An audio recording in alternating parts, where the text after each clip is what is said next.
Okay. All right, well, welcome everyone. And I'm going to go ahead and bring up the participant guide for a few minutes. And then we will get into the meat of the material. By the way, the strategic planning session is a double session. So we've got, I think, around 90 minutes on this. Are you all seeing my screen with strategic planning? Yeah. Yes. Okay. So, RLI goes through iterations every couple of years. The last iteration, I think this session was called Strategic Planning and Analysis, which I thought was good because analysis is an important part. You'll notice it still says under one of the session goals, analyze your Rotary Club. So they're still, in the content, they're still emphasizing analysis, but they took it out of the title, which to me was, it should have stayed, but that's fine. If you're familiar with RLI, after each title, there's a sentence, which to me kind of summarizes very nicely what the intent of this module is, or maybe what the outcome is for those of you who are, participating. So it says, I can strengthen my club by promoting and leading insightful planning. There's a lot of discussion in here about club strategic plans. We're at that time in the Rotary year. For those of you who are presidents-elect like me, this is the time. We don't want to be planning in July when the year has started, because things are going to go crazy. And so this is the right time. This is also why president-elect training is like now, because this is the best time to kind of really put all of this together and think through it. So session goals, understand the value and process for strategic planning. We're going to spend a lot of time on that. Analyzing your Rotary Club, we'll talk some about that. Reviewing possible areas of improvement. So based on the analysis of the club, what can we as a club do better, basically? And then discuss how those improvements should be made. So for me, strategic planning is part of my job. And so when I look at these goals, to me, I think about kind of a logical sequence of events that takes place. And I'm not going to follow exactly the outline that you've got in your participant guide, but you'll understand when we get to it. In terms of materials, there are a couple of attachments at the end. There's a strategic planning guide, which is okay. You can certainly use elements of it. When we go through our session, we'll actually kind of develop our own guide. What should we be focusing on? There's a self-evaluation attachment, which is extremely lengthy. And as someone who does this for a living, I would not want to give people that lengthy a survey to fill out. I would much rather do something shorter. But again, you can pull out some good nuggets from that survey. There's also a mention of a link to Rotary Club Central. So again, for those of you who are president-elect, I think secretaries also have access to it. Rotary Club Central is where in the Rotary.org website you put in and monitor progress towards goals. And we're going to talk a lot about goals. So again, that's really more for club leadership as a way for tracking. And it's a really helpful tool. I think they've done a great job with that. One thing I wanted to show you all before I open up a file that we're going to use to capture your ideas. Rotary has its own strategic plan. If you haven't seen it, you can find it on the Rotary website. I also have a copy of it here. This is a downloaded version of what they call an action plan, but it really is Rotary's strategic priorities and objectives. These 4 down here. There's a very nice vision statement up here if you haven't seen it. And again, this is, I'm going to say like maybe 3 years ago put this together. It's just great. What I really like about these strategic priorities is that if you're a president-elect and you're kind of thinking, you know, how do we balance what it is we want to try to accomplish? These 4 priorities kind of give you a framework for thinking about, you know, do we have activities in this particular area? Are we driving towards increasing our ability to adapt and expanding our reach, things like that? So this is really helpful as almost like a starting point for thinking about a club plan. It's interesting too, this was developed before COVID. And increasing our ability to adapt, maybe out of the 4, maybe the hardest for people to think about because we don't like change. But COVID forced us to change. So in some ways, we're increasing our ability to adapt whether we wanted to or not. And we've learned a lot from that. So my recommendation, if you are in club leadership, is to take a look at this, think about it, make sure the board sees it and the club as well. Any questions about the Rotary plan before we get into the meat of the module? Okay. So what we're going to do is we're going to think about all elements of strategic planning, including analysis, developing the plan, executing the plan, which at least from my experience is what we struggle with the most. Developing the plan really isn't that hard, but putting it into action is difficult for us. So we'll talk about that. And so I put up just a little outline here. And what I'm going to do is I'm going to capture your ideas on this document. And when we're done, I'm going to send it to Dan, and Dan will send it out to all of you, you know, after we're finished today. So you'll have a copy of it. So these are the notes that we will use for today. So again, for me, it makes sense to think about planning as a process. There's things that need to be done before the planning. There's things that need to be done during the planning, and there's things that need to be done after the planning. So if it's okay with you all, we'll use this as our guide.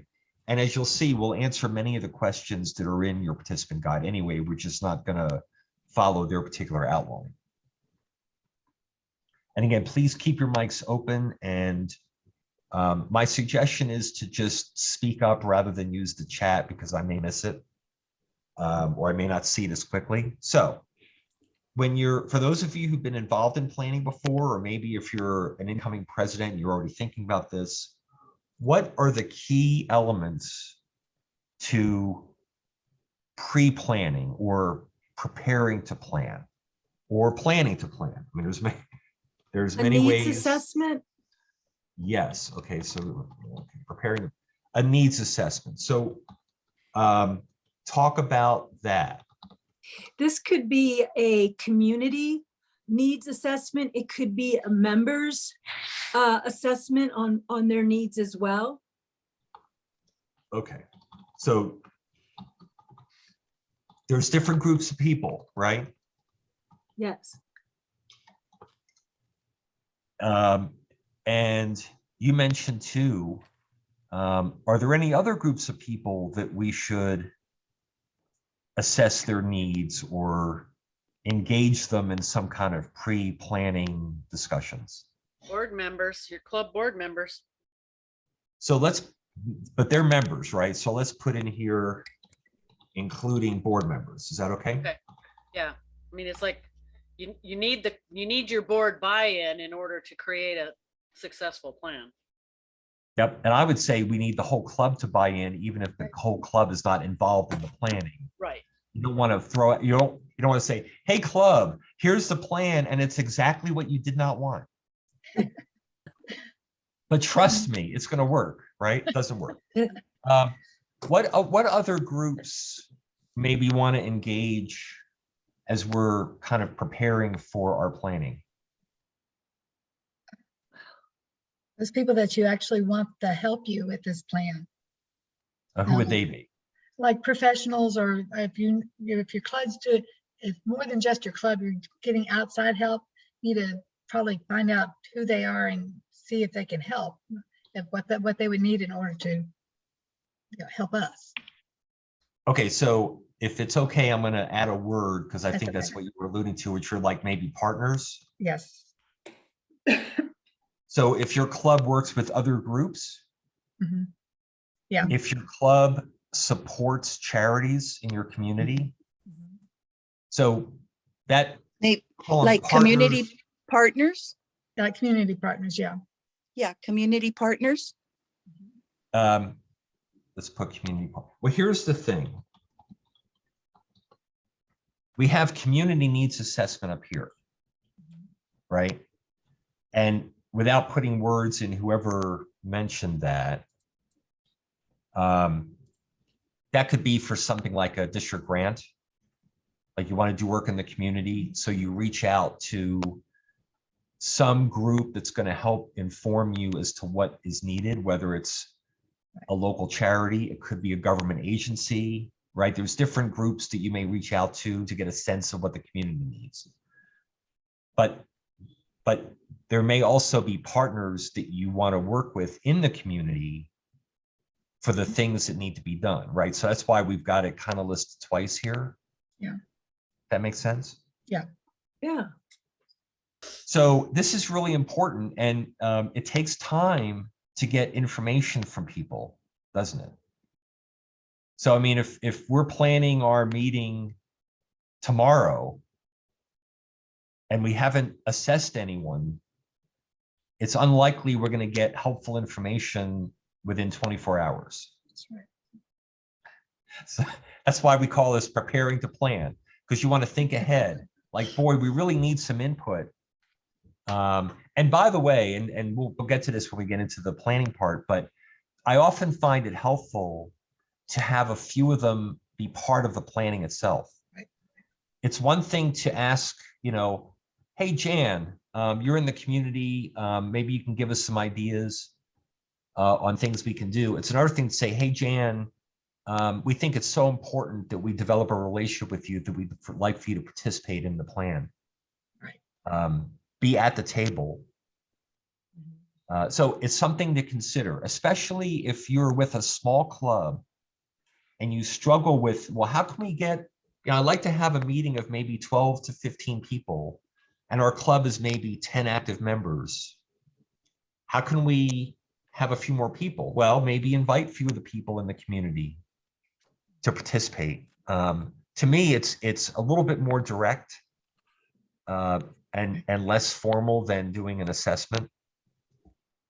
Any thoughts on that, or any experience that you all may have in engaging partners and folks in the community as part of your planning? Steph, it's Joanne. I'd Yes. like to back up and address including members to Yes. have a solid strategic plan. I think it's very important that we engage short-term tenured Rotarians who have been there a short period of time, and then those that have been a part of the club over 30 years. Can't just have one perspective. Oh, boy, well, you all make my day. What you just said made my minute at 7:59 part of the day. You're right. And in fact, we just completed a member survey because I'm incoming president. I've been president before. The survey is really helpful. And you're right, we're not all the same. So in the survey, we just say, what age group are you in? How many years have you been in Rotary? What's your gender? To get demographic information, we still do it anonymously because we want people to be open and honest.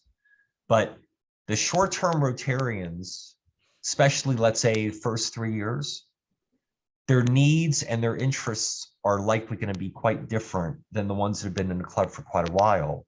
And so it's really helpful to get that. I call it disaggregating, separating out the data into different buckets and see if there's any differences. So that's a great suggestion. Does that make sense to everyone? We'll get to that when we get more into the member, but that separating out the information you get into different buckets can provide insight.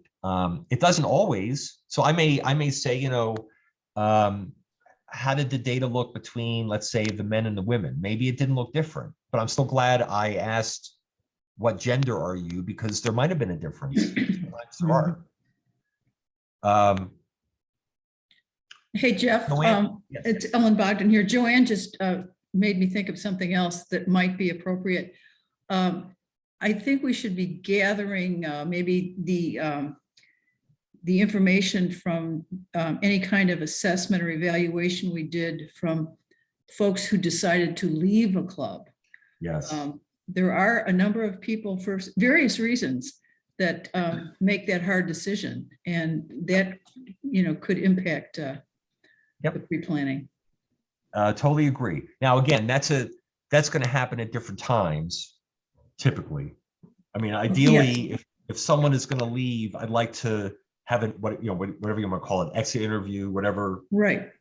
at the time, and not wait until 6 months later when we're going to have a planning meeting. But that's helpful information. Yes, People because who left- reasons are different and you can't Right. always fix them immediately. So That's right. Yep. Awesome.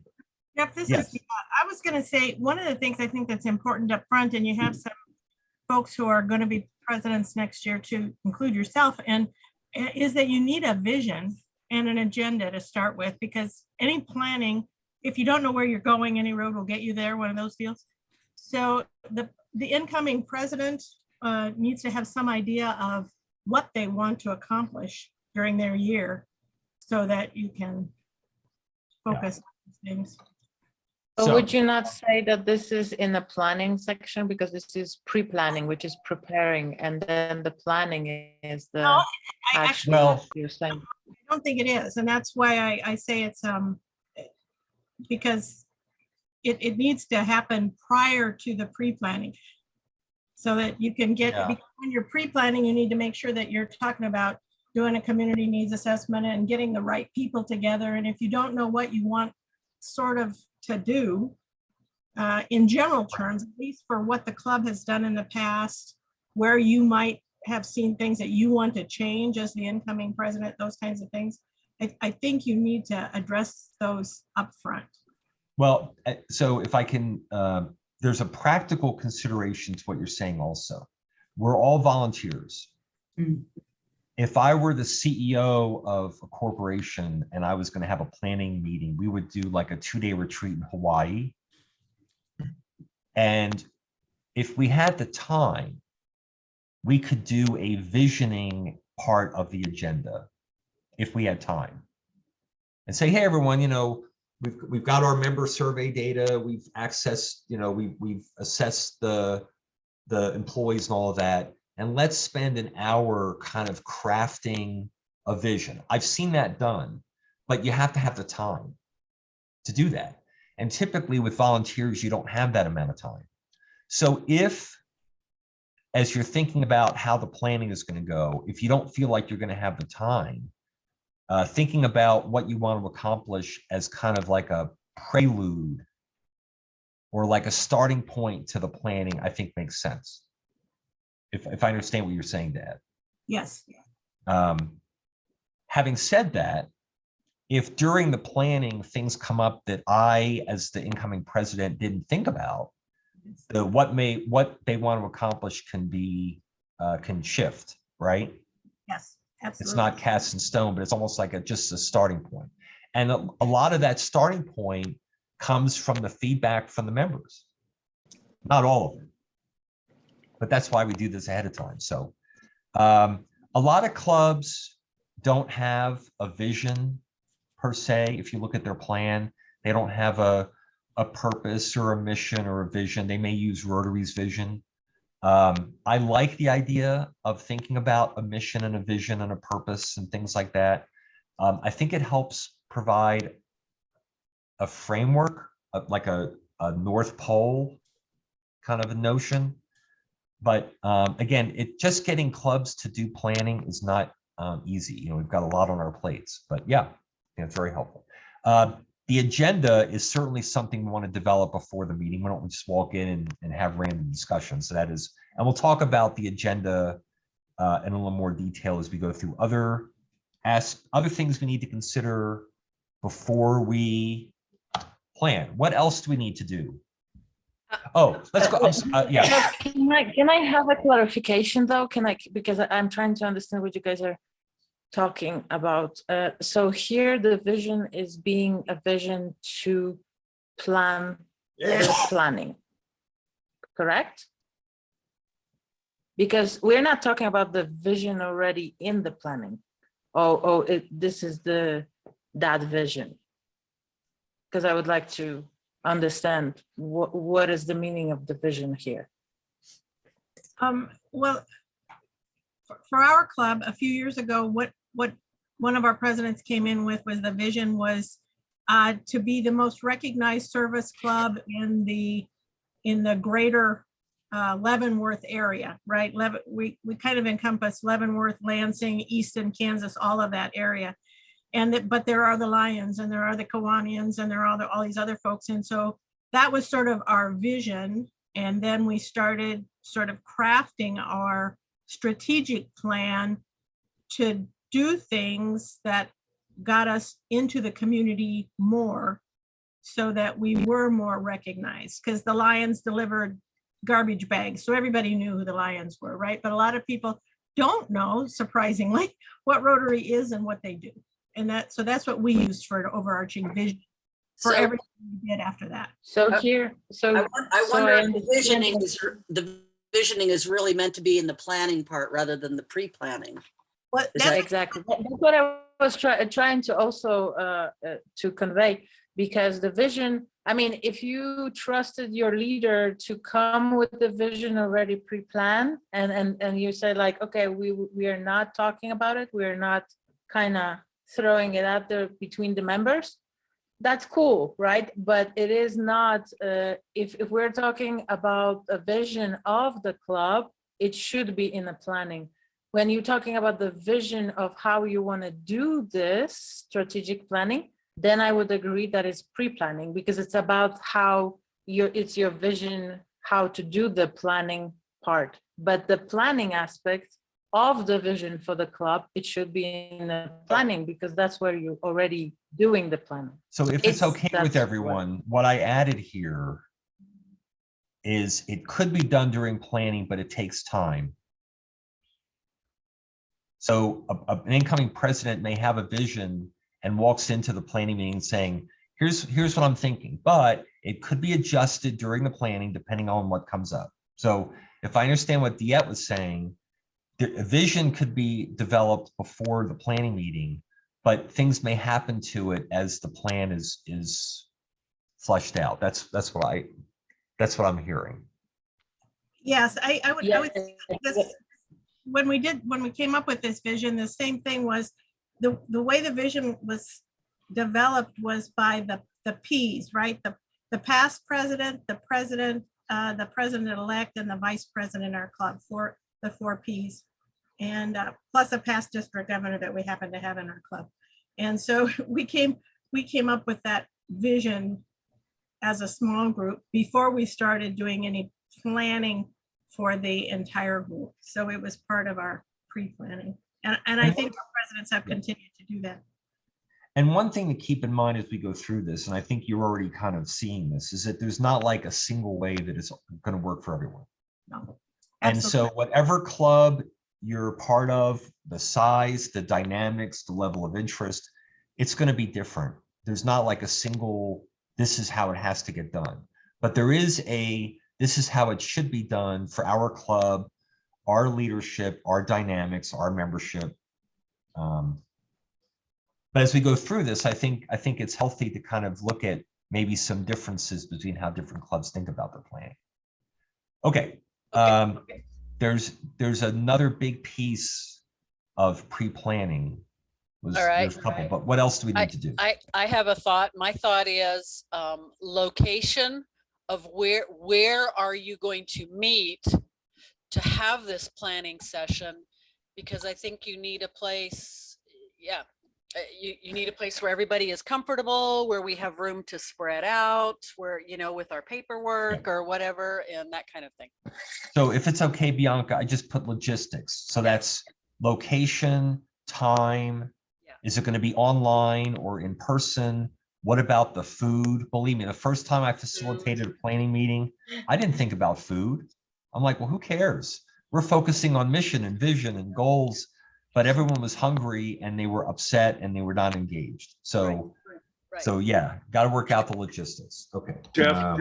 Yes, sir. Jeff, this is Mark Goodman. I think also as part of logistics, you need to have, considering where we are in the digital age, I think you need to have an agreed upon policy as to cell phones during the meeting. So let's call it planning protocol, like no cell phone use. Yep. Yeah. All good. So those are very tactical things in preparation for the meeting. There's one, sorry, G. Okay. There's one other big strategic pre-planning piece that has not been brought up yet. How did we do the last few years? Evaluation, yeah. Yeah. Past performance. Yep. For the surveys. You mentioned, sorry? Or the surveys, doing the surveys. Well, the surveys, but also like what have been our membership trends and what about foundation giving and service projects? And so again, Rotary Club Central was listed in the beginning of the module. What's one of the things that's great about Rotary Club Central is it has, you know, like the last 5 years of club performance. Like Is a our track membership- record? Yeah. You know, so if you're thinking about planning, do you think it would make a difference if the last 5 years membership was going down versus the last 5 years membership was going up? Do you think that would make a difference? Yes, Yes. absolutely. So it's really important to, before the planning meeting, gather all of that past performance information and get it out to people. Because the one thing that we don't want to do during a planning meeting is have people reading stuff because it takes time and they don't have the time to kind of digest it. So it's really important to get a lot of that past performance information and send it out to folks so they have a chance to review it. Does that make sense? Yeah. Hey, Jeff, this is Eileen, and I actually put something to that effect in the chat. Okay. As far as like a SWOT analysis, if you have access to that Yeah. that you can bring that. And then Bill also talked about having information about Rotary International's plan. And I also added the district plan. So as much as that information that you can have, we think would be helpful. So yeah, SWOT analysis, there's a kind of an example in your materials. It's not labeled as such, but it's kind of what it is. What does SWOT stand for? Strengths, weaknesses, opportunities, and threats. Yeah. Does anyone not know what strengths, weaknesses, opportunities, and threats are? Uh-huh. Which kind of gets into what you were talking about, right? Yeah, and I'm just going to put, to reinforce it, both internal and external. The strengths and weaknesses tend to be internal, and opportunities and threats tend to be external. It's really healthy to do one. They're not easy. Now, that also could be done during a planning meeting. Again, if we have the time, we can do a SWOT analysis during a meeting. It could take maybe a couple hours, but let's just say that for the purposes of our discussion, there's a few elements here that, depending upon your own situation, like Monica was saying, they could be done during the planning, they could be done before the planning. It's really up to whoever's kind of making the decisions about this. Yeah, and Rotary International's plan, we showed kind of what they call their action plan to kind of help prioritize. So yeah, all this is good. Okay, the key is that, as you can see here, there's a lot of preparation. And for those of us who are fortunate enough to be in a position of incoming leadership, we just need to plan and prepare. Governor Mario Cuomo from New York, when he was asked years ago, when he was like the darling of the Democratic Party, he'd spoken at the convention, he was dynamic, and people said, well, are you planning to run for president? And he said, I've not yet started planning to plan. And that's the first time I heard planning to plan. But ultimately, that's what and the better, like with anything else, the better the planning and preparation, the better the thing that you're planning and preparing for.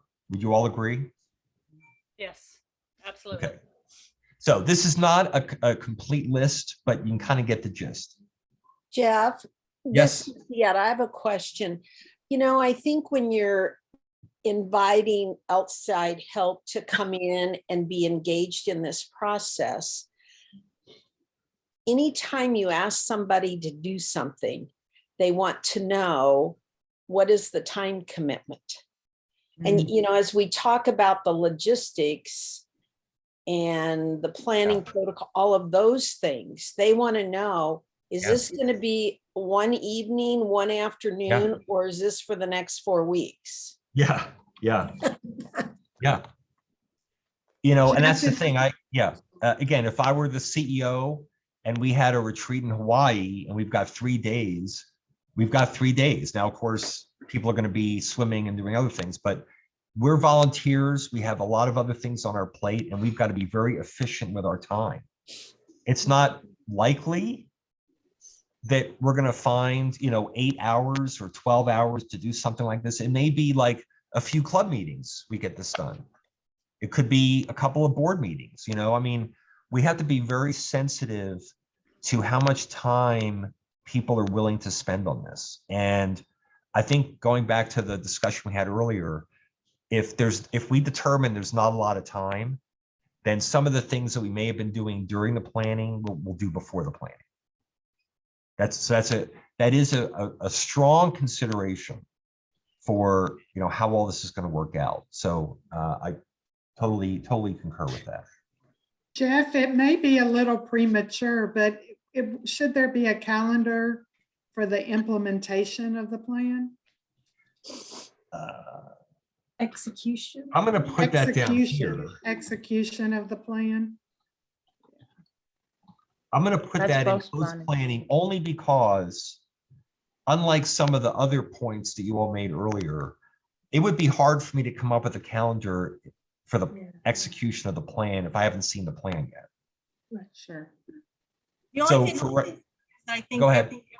Every club has things that they do every year on, like our St. Patrick's Day dinner is coming up, right? So every club has things that they do every year. So I think you can have kind of a general calendar for things that are occurring. Yeah. And then the other stuff will have to fit around it. All good point. When you notice when you did, when you put where the internationals plan, district plan, and logistics and stuff, one of the things we said when we used to teach planning was, it's called gathering your tools, right? So you need to make sure that you have everything that you need for that session, whether it's whiteboards or, so when you look at talk about the logistics, the place that you're going to have it, how are you going to conduct this pre-planning session? So what do you want, or the planning session, what do you need to gather before you go? Perfect. And one thing that, as you mentioned that, one other thing that we need to think about is who's leading the meeting. Is the incoming president going to do it? Is the current president going to do it? Maybe the assistant governor, which I've seen a few times, which I think is great. Who's going to lead the meeting? Whoops. All good points. And And I would like to add maybe to clarify the pre-planning and planning part. So maybe because I can see that there's some confusion with this. Everything that is data, statistics, logistics, templates, everything that is not creatively created by members would be to the pre-planning. And then the planning is the part where everybody is involved and creating things. That's Absolutely. Yep. I wanted to add something that has come up when I've done this in other organizations, and it maybe I'm overstating it a bit, but you will need a scribe to be recording this, and Yes. and that's actually a sensitive position because it's a thankless one, but that also takes that person out of participating. So that might be somebody that could, in fact, be external to the organization of stakeholders. Yeah. I mean, look at all of this. This is a lot, you know, and I'm Jeff, yes. Jeff, I just wanted to suggest that we add to H, tools, resources, because some districts have what we have, the strategic planning support cadre, Yes. which, and there are a lot of other resources available, but anyway. Yeah. Yeah. Make sure you know what you've got. To honor our time, we will move into the planning, but you get the gist. A lot to think about. And again, there's no one way. If you are in the position where you need to get a group together, ask for help. And again, I love the idea of asking assistant governors. I mean, you think about it, an assistant governor is there to support the club. This is such an important activity. Why not ask for their help? And if they say no, the district governor will scold them, right, Sonny? Mm-hmm. Yeah. Okay. For the planning, and if let me ask you all if this is okay the way we did this. So someone had mentioned the notion of a general calendar, like, and you had talked about, you know, like we have service projects that happen certain times or something. I put in club assemblies, like we know that we have a club assembly every quarter, let's say. So let's use that knowledge of the regular club assemblies in terms of how we're going to roll out this plan, even though we don't have a plan finished yet. So there's something that we don't need to know the plan to know that we're at least going to use those club assemblies to report on progress, whatever that happens to be. But there may be certain things that we can't be very specific about related to the calendar until we have the plan. Is that okay? Yeah. Okay. So let's look at the planning, including the plan. So now you've got your group, you've got your scribe, who is well compensated, as you were mentioning, however you do that. You've got your facilitator, you've got your resources and all of that. And now you're either on Zoom or you're somewhere doing this. What elements that we already haven't talked about? So we talked about vision up here. And again, that could be done during the planning meeting, it could be done before the meeting. We've talked about the SWOT analysis. That's something that could be done during the meeting, could be done before the meeting. What haven't we covered yet that has to be done during the planning meeting? We have to plan to monitor our goals, because a lot of times strategic plans, there's so much time that is put into them and then they sit for 3 years. Yes. We have to plan to monitor during our plan so we can perhaps change our tact or whatever needs to be done. Okay, so I put it in verbatim, but I'm also highlighting goals because you got to have the goals too. Right? So I'd like to jump in. So this is where, like, if this is something I was doing, I'd focus on defining how we're going to, you know, present our goals. So for example, that idea of SMART goals, so specific, measurable, attainable, realistic, time-based. And so really making sure like the whole group understood how we were going to roll out goals and what they were going to mean. And so they had some bearing on exactly how we were going to get things done. So. Does everyone know the SMART acronym? Is there Please anyone that remind us. doesn't? Okay, so I'm gonna just type them, James, while you give us the acronym, please. So specific, so the goals have detail in them. Measurable, so there's benchmarks and measures. Attainable, so they can be, achieved. Realistic, so they, keep them in context of the project. And then I always say time-based, but time basically. So, there's some sort of guidelines related to that. Yep. And again, going back to Rotary Club Central, that I didn't bring up the Rotary website to show it to you, but you can all take a look at it. It's so well designed to monitor progress, but the only way you can monitor progress is if there's SMART goals. If they're not measurable, what does progress even mean? How do we know how we're doing? So it is really, so I totally agree. It's really important that as a group, we agree that to the best of our ability, we're going to try to do this. Because if we can do that, then we can have a plan to monitor them. And there's other things we can do too, but otherwise it's hard to monitor non-SMART goals. Any other input on this? This is really important. Rotary is a great organization. I mean, it's a wonderful organization. I love it. I'd love to have world peace as one of our club goals, but probably not a SMART goal, is it? I can't even get peace in the club. So true. Okay, so we want these. And if we get these, then as part of our planning, we'll have some kind of how are we going to monitor them? What does that look like? One reason I mentioned club assemblies when we're talking about a general calendar is it's really helpful to keep the club in the loop on how things are going. But I don't expect the club membership to log into Rotary Club Central and check themselves how we're doing towards goals.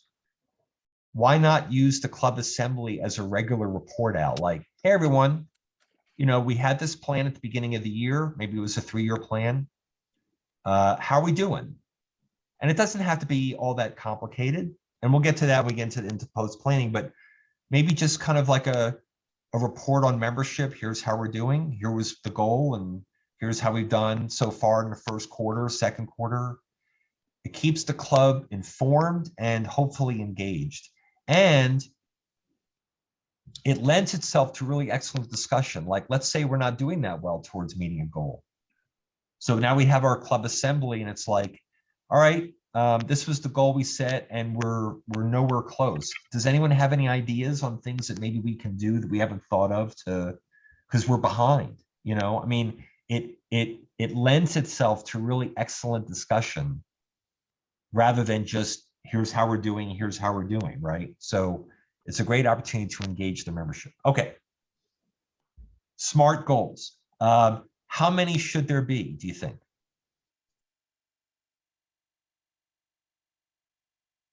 Generally. 3 to 5. What do people think about that? 3 to 5? That's reasonable. Does anyone think it should be less or more? Generally, and again, it's, but is anyone interested in maybe one goal or 20, 50? Yeah, Jeff, Mark here. I think that my experience anyway has been that it's better to have fewer goals that you can really zero in on and attain rather than being overly ambitious and then not being able to attain those goals. Yeah. So I tend to agree, but I did want to see if you all had different ideas. Now, Jeff, if you're, yes, I just want to say two things. One is it depends on the size of the club and the capacity of the club. But you Right. may want to think about between 5 and 15, particularly given Rotary International's suggestions regarding the Rotary citation. They basically say pick 13, but that's because you're looking at so many different areas, you know, foundation giving and polio and public image and. right. One way to think about this is that you can have 3 to 5-ish overall goals and then have sub goals underneath them. Like you can have, let's say, a membership goal that's net members. That's a single goal. But underneath that, you can have a recruitment goal, a retention goal. You can have a gender, you can have a DEI goal. They're all under higher level goals. I think as Mark was pointing out, I think James also, there's a tendency if we have too many to lose focus. There is. Yes. Again, we're a volunteer organization. We do the best we can. And goals are things we're going to focus on. That's what we should be doing, right? And so if we have too many, we tend to lose focus. I think that, yes. I always think in terms of measurable and obtainable in the year that you're working on. And you may have another set of goals that are far reaching, but you need to set down your concrete goals that you think you can obtain in a year. Right. And that can be one or many. Right. Does everyone know what the Rotary citation is? I don't. Sunny, do you want to describe it? Sure. Every Rotary International president offers certain suggested goals. Usually it's in categories where you pick like 3 out of 5 or 4 out of 6. And a certain accomplishment gives you a citation for your club, indicating excellence. It changes a little bit every year, but recently it's been look at the 25 suggested goals in Rotary Club Central and pick half of them. I think it's like 13 out of 25 and make them happen. And you earn the Rotary citation. Yeah. Again, I like that they do that. How many do you have to? You're supposed to pick your own and make them happen. But the thing about it is, I think people don't realize this, you can go in and change your goals. You know, Right. you're not locked in and trapped, if you will. Right. If you discover that something's unattainable, change it, but make sure you complete 13 goals. The main thing I would say is however many goals you end up with, there needs to be an assurance that they're going to be focused on. They're not just going to happen, you know, randomly. So if you end up with more goals, as I think Mark was saying, just make sure that you've got a plan on how you're going to focus on them. How are we going to keep our eyes on these things? Jeff? So, yes. I'm sorry to be a pest. I wanted to mention that actually gives you a content for number 2, which is assigning accountability for leading the way on these goals. Oh, yeah. The other point I wanted to make is sometimes it isn't the number of goals so much as the broad, sweet, or lofty aspiration that is daunting. You know, so for example, if you have a goal to have an article in every daily newspaper, you know, that would be daunting, but you might have several goals related to public image that wouldn't be difficult at all, like keeping Right. your web. Well, again, I think it goes back to SMART. You know, I mean, well, and I've seen this, you know, like goals are set so low that we just have to wake up and show up and we'll accomplish them. I've also seen ones that are so lofty. And what happens with the lofty goals is that sometimes people feel negative when they don't get accomplished. There's a personal sense of pride and accomplishment. And if they're set too high and we don't accomplish them, then you're dealing with a group of people that are not feeling good about things, right? So the notion about, I think, and those of you who are familiar with SMART goals, please jump in, but I think part of the elegance of focusing on SMART goals is setting them so that they're attainable, but they're not so minimal that it doesn't mean anything, but they're still attainable. And with maybe a little bit of stretch, like, and I've seen clubs do this, like, here's our goal, and here's a bit of a stretch goal. Like, boy, if we really get our ducks in a row, we could do even better.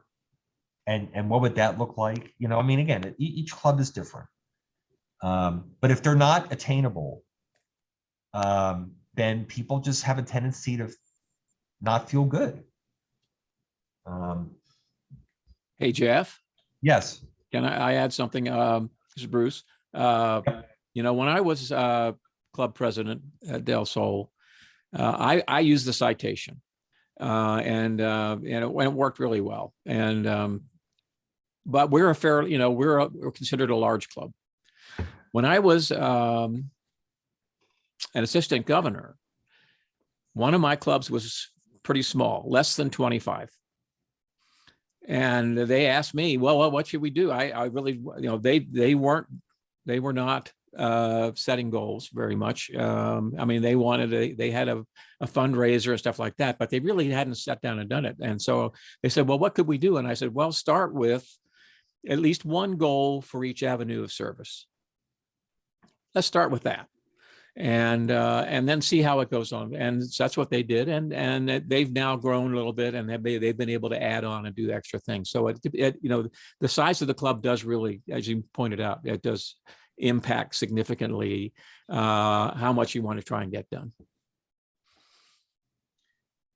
Thank you, Bruce. And one thing just to reinforce, because as Sunny mentioned, we have a cadre in the district that helps clubs with planning. The size of the club may affect what the plan looks like, but every club should be able to plan taking into account its size, but it does not in any way affect the significance of the plan, the likelihood that it's going to succeed. It's not like, well, we're too small, so we can't do this. Every club should have a plan, however they do it. Okay, I put Sunny, I put assigning accountability. I put what a concept. Is that okay if I added that? Perfect. Especially, you know, we're all volunteers, but it'd be nice to know who's responsible for this. And we'll talk about accountability, because that also gets into post-planning. Okay, doing good on time. One other big piece here. So remember the title of this module.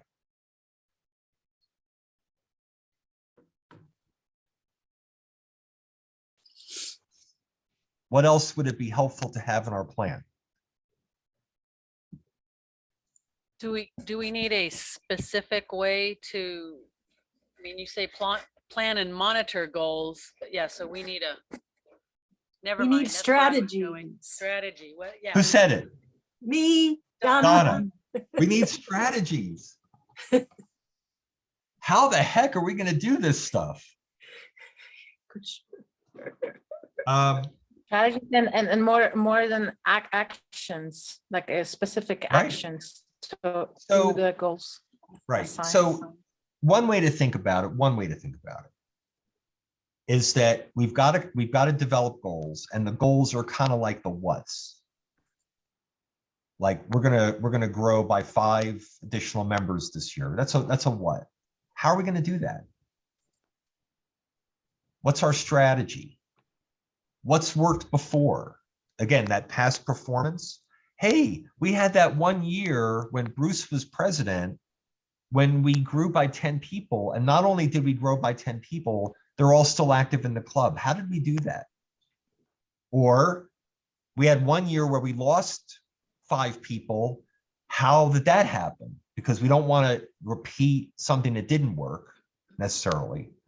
So this whole notion about how is really important. Otherwise, it's not a strategic plan, is it? I mean, can you call it a strategic plan without strategy? I guess you could. Well, the whole concept would be the strategy, but like, I think it's also important to the whole goal divided into steps. Right. Goals. Yeah. So setting goals is like the first part after you've done like whatever else, reviewed the past performance. Like setting goals is like step 1. How you're going to accomplish them is step 2. What resources are needed to complete that?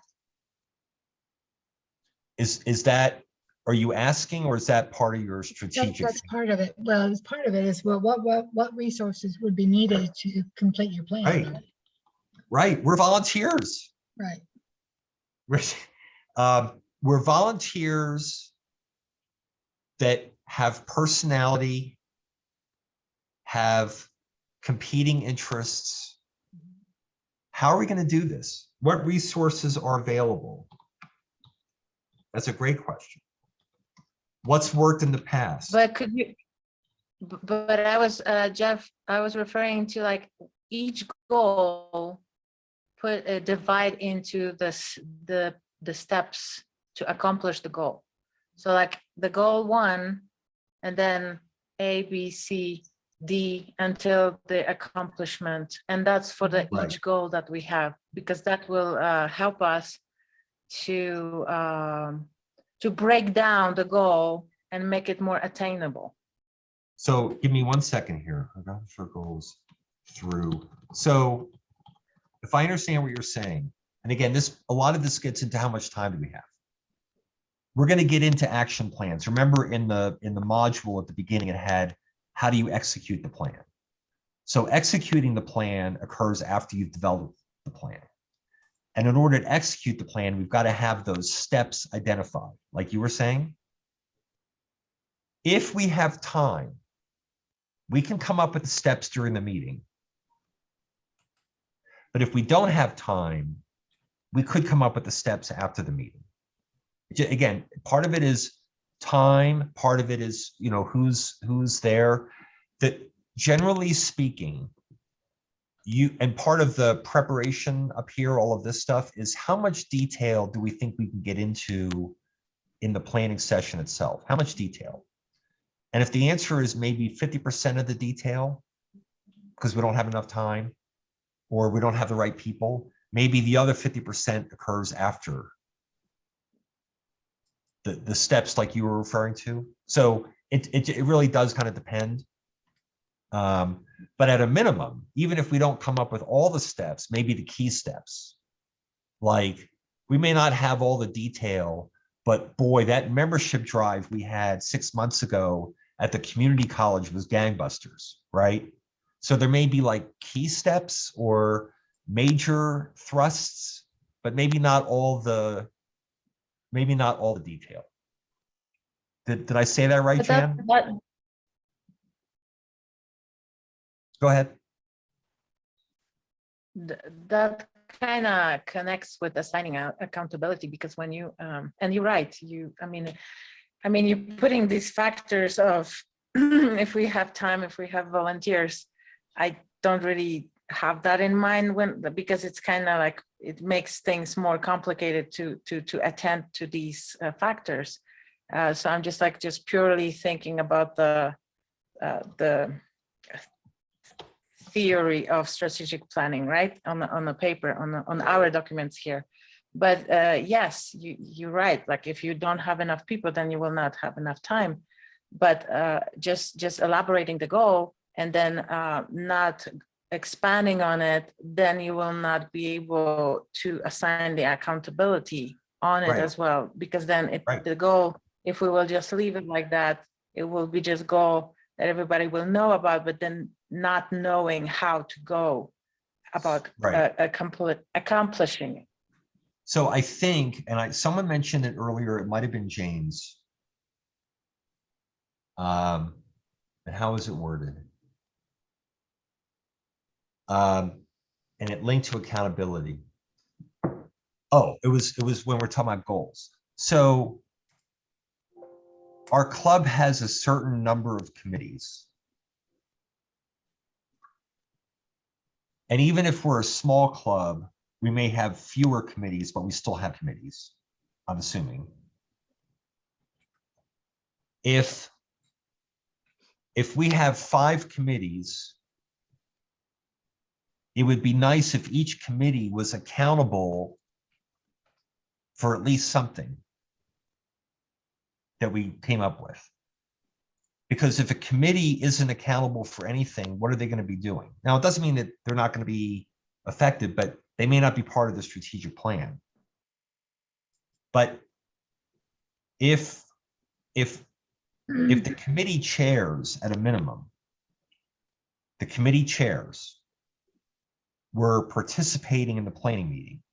So let's say Monica is the membership committee chair, and let's say Jan is the service projects committee chair. Whatever we come up with in terms of membership and service projects, the notion is Monica and her committee may have the lead accountability on the membership strategy, and Jan and her committee may have the lead accountability on, let's say, successful service projects, whatever that means. So there's a relation, there's a possible relationship with how your club has its committees set up to help figure out the accountability. The key, I think, this is just me, is that ultimately everyone in the club is responsible for accomplishing goals. But the committees lead effort. Membership committee leads effort, but everyone is responsible for membership. The foundation committee leads the effort on donations and district grants and all that, but everyone in the club has a responsibility, but they're all not part of the meeting. So the committees kind of have this lead role, if that makes sense. You're all still with me? Yeah, and I would also, you really pointed out something very important that brought me back to my club, where some clubs, and mine is included right now, I would love to change that, but we didn't even have an election this year. So we don't even have, we only have 3 roles being filled, and there's no committees. There's no other roles being filled. So like, I think, I don't know where you would put it here, but for the clubs that they don't even have that kind of awareness, that to make sure that all those roles are being presented or investigated by them, that they need to create these committees, or they need to fill out and distribute the responsibilities inside the club. Monica, how big is your club? My club is like below 12 people. Okay. Like, I don't even, to be honest, and I don't want to say, you know, like I really don't know, because we don't even have an updated club runner, because whatever we have on there, it's not yet updated. We don't really have that kind of information, and I don't really know, to be honest. I asked and they said that like 12. Yeah. Okay. Yeah. Thank you. So I think one of you had mentioned, and I also believe in this, how to engage the members to help accomplish the goals. We had talked earlier about when we were doing the needs assessment. Can I say Yes. something? Yes. Bernie and Olga. And I just want to mention that a lot of it, we're always talking about who we can get, but a lot is recognition. I think we have to acknowledge everybody, whether they do a small part or a big part in any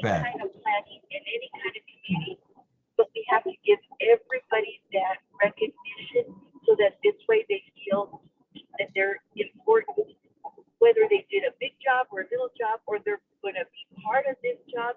Because if we don't do that, then sometimes that lack of recognition or acknowledgement is a big part of people not wanting to help. And That's I huge. feel Huge. that, you know, acknowledgement is key to everything. And letting them know, thank you so much for being, you're going to be the best person for this. That, amen. That's great. We also have a responsibility to ask members to be engaged and take part, because if we don't ask, oftentimes it becomes a fiefdom where people are not comfortable just volunteering. So Well, think and it's keep in mind, if we did a good job up here, if we did a good job assessing the membership, what do you like? What don't you like? What are you interested in? You know, however you ask the questions, that ought to feed into this. Because if we truly took their input, what they like, what they don't, so on, if we truly thought about it and understood it, it should make it easier to do this, because presumably what we came up with is in part a response to what they are interested in, their needs, their expectations, things like that, right? Does that make sense? So that's exactly why this is important here. It's not just to make people feel good because you ask their opinion. It's how can we engage you? Well, the survey gave us some indication. It's never perfect, but it gave us some indication. So we're going to build things that we think will align with what the membership wants. Because if we do that, we should get greater engagement without forcing it, right? Does that make sense? 100%. Yeah. Recognition and acknowledgement is huge. That was great. Jeff, I have a question. Yeah. And I look at the demographics of our clubs many times, and I know what kind of recognition and acknowledgement is desired or liked by a portion of our population. But what is really important to the younger demographic of our Rotarians? What do they want for recognition and acknowledgement? And I don't have the answer to that, because I wonder what their desire is. And I think I'm kind of assuming, oh, they'll like this, but I don't really know if that's true or not. So what are some different acknowledgements and recognitions that we do that is meaningful to that member or member of this group? Can I interject on that? And I like your way of thinking and how we can do this. But when it comes to our members, I'm thinking, okay, the only way that we know how to recognize or how to get them engaged is really to get to know them. Sometimes it's to understand what each person's quality is, and then kind of ask them if, because of their qualifications, or not just qualifications, but because of their insights of knowing how to do this, that they would be great for this part. You know, they would be, but I feel it's getting to know each other, because how we do that is, even with social, you know, that's the perfect way. Because when we're in a meeting, everything's routine, everything is done, it's programmed and everything. But when you have a social and you invite anybody and everybody, then that's when we get to meet that real person that is a Rotarian, and then we know their do's and don'ts, their likes and don't likes, you know, and that's how we can get them more engaged on how we can build on our club and how we can utilize them in a better way for that committee or that member. But just getting those little quirks, I mean, that's the most fabulous thing, that anybody can do is just getting to know everybody and each one of us. Jeff, So- may I jump in here? Please.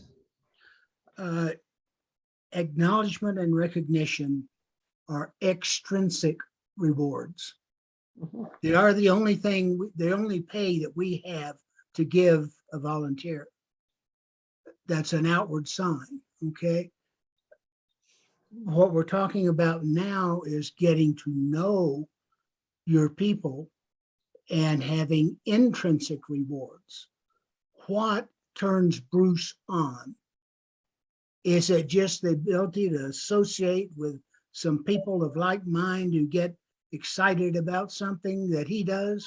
Or is it he likes to have lunch? You know, what is that interior motivation? So I think, I agree.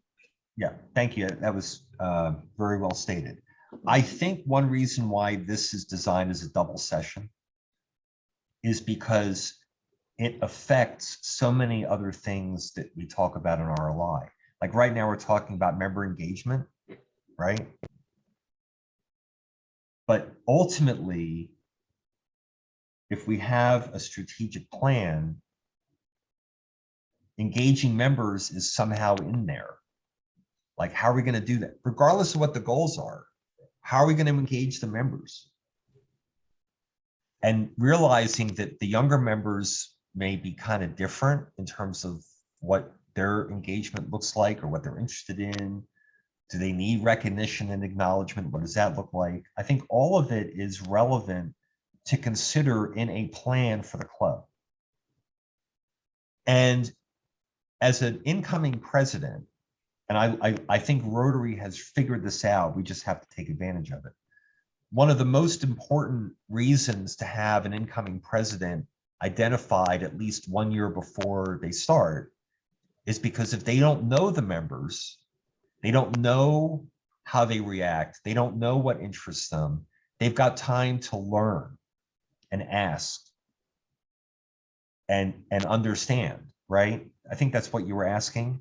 So it's like, yeah, I mean, if you're an incoming president and you don't use that 12 months to get to know people, it's going to make your job a little bit harder when you become president, because you didn't use that time to learn the membership, because they are different.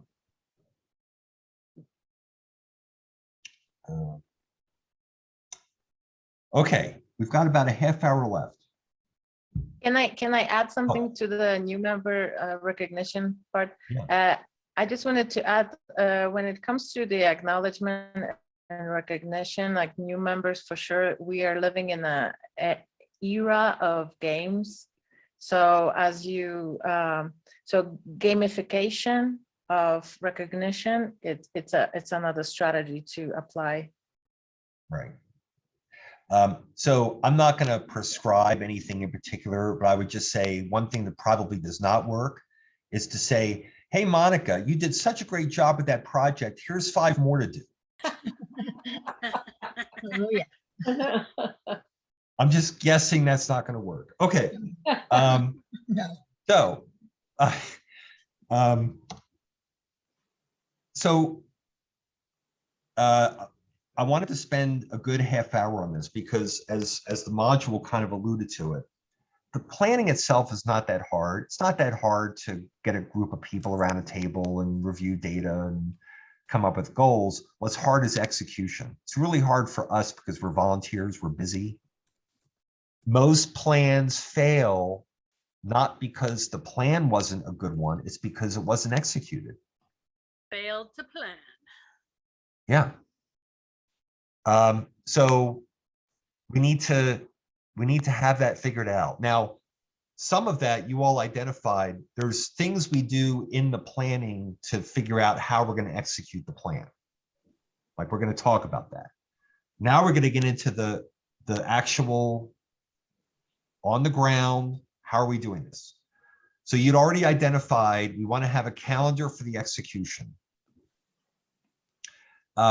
Whoever came up with that notion, what types of things would be in a calendar for executing the plan. Do you have some examples?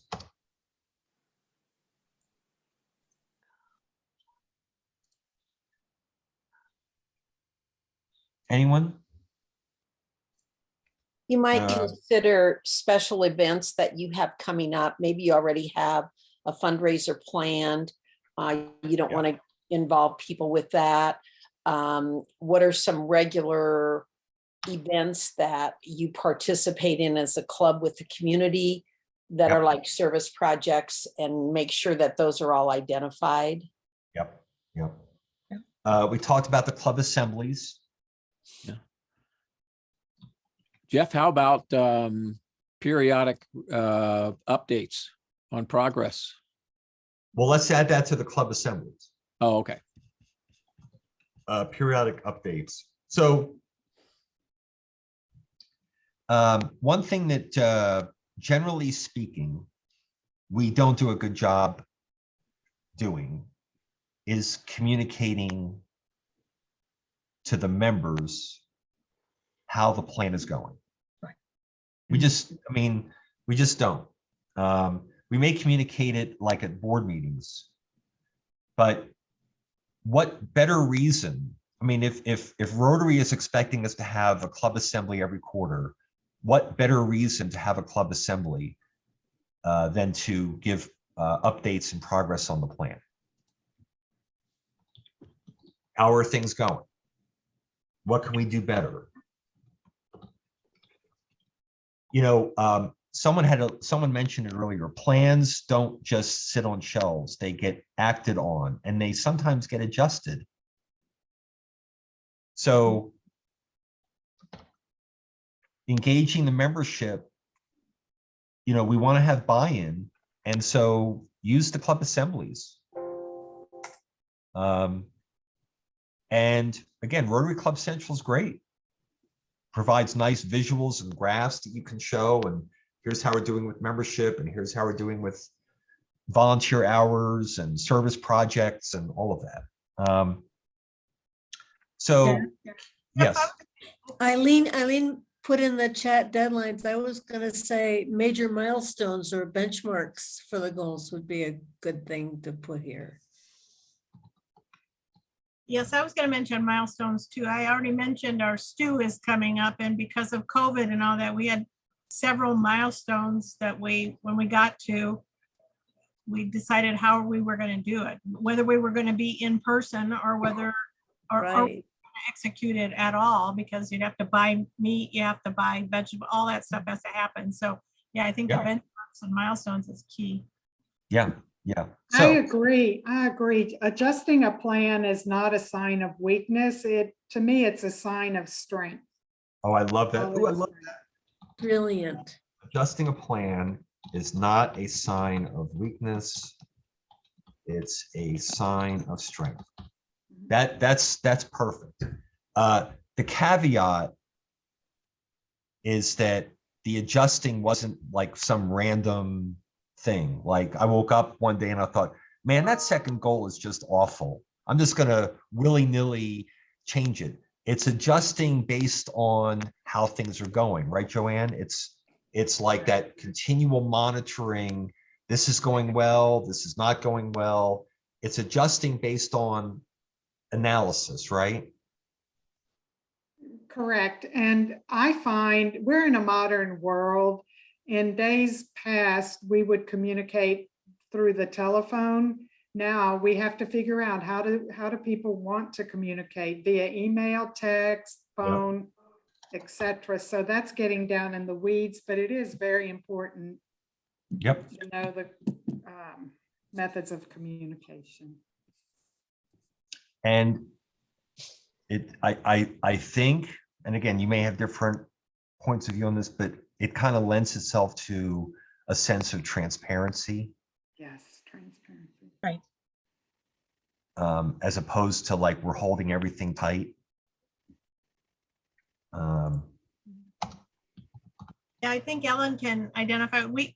A few years ago, we had one club member who had no computer.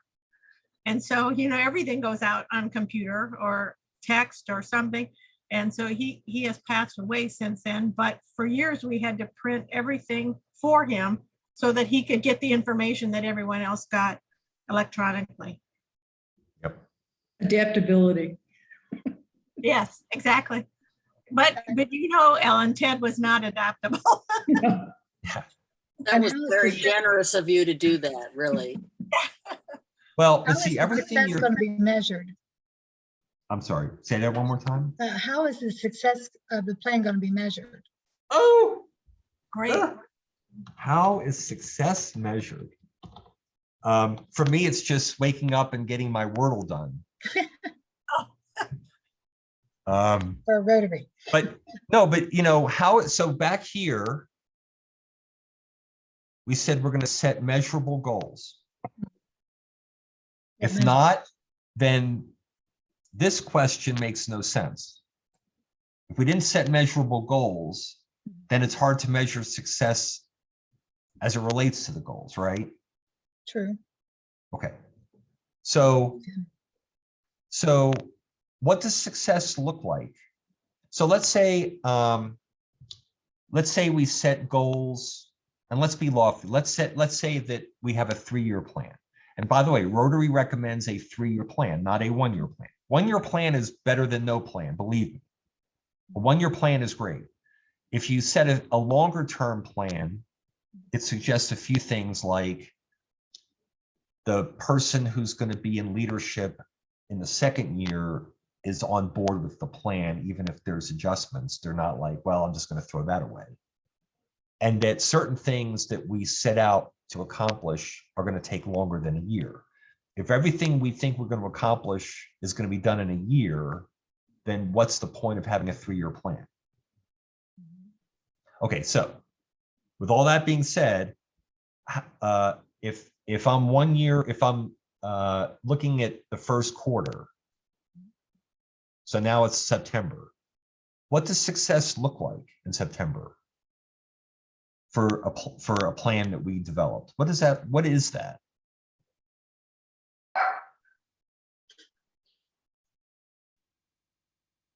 How do you know if you're succeeding or not? Right. There has to be some progress, baby steps. You have to have made an effort to achieve the goal in some way. Right. Right. And as So- Bill said it in the chat, is in milestones. You need to establish some milestones. Right. So membership is a perfect example. So if we set a membership goal for the year, and remember, Rotary measures membership at the end of the year. They also measure it in the December, January timeframe for when they do their club invoicing. But if we've set a goal for membership and 3 months in, we've lost people,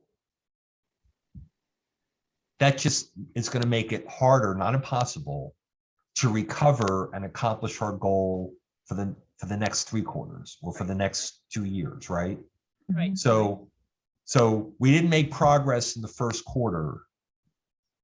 Do we need to make any adjustments in the 2nd quarter, in the 3rd quarter? Right. Or was it just happenstance? People moved and, you know, so that's all what you all think about when you're executing a plan is what happened in, let's say, the 1st quarter, and what adjustments, if any, do we need to make given what happened going forward? So that's why the monitoring is so important. That's why Rotary Club Central is so wonderful, because it provides a monitoring tool. And again, me personally, I feel like we don't do a very good job of monitoring progress because we don't think about it. And Rotary Club Central, that's kind of why it's there. But this is not an easy question. It's easy to ask the question, but success, really understanding, like, what does that mean? Why did that happen? And really thinking through things rather than just saying, okay, so here was our numbers in September, here's our numbers in December. Like what, because going back to here, we came up with strategies. right, in the plan. I don't know if they're the right strategies or not. Just because something worked well in the past doesn't mean it's going to work just as well now. We're on Zoom now. This is a whole new world. So I'd like to know at some point, did we come up with the right strategies? Are they working? And if the question is, are they working? Are the strategies working? It's really like this question, isn't it? I really want to know, are they working? And if they're not working, that's fine. But don't keep doing something that's not working unless there's a reason to. Jeff, the other thing I think about is, so we had a goal of $10,000 to support a food bank building project for storage. And let's say we only raised 8,000. Well, we raised 8,000.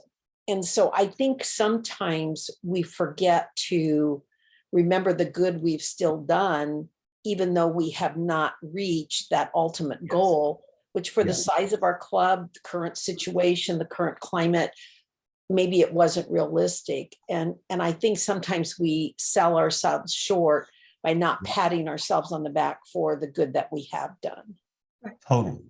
That is, though, another reason to really think about what is attainable. Because you're right. I mean, let's recognize and pat ourselves on the back for doing good, even if we didn't accomplish the goal. Yeah, it's exactly right. Again, the level of motivation and engagement in the club is fragile to me. It can come and go. Right now, things are really weird with online meetings and COVID and all of that. And yeah, I mean, I've been accused, because my profession is quality. That's what I do.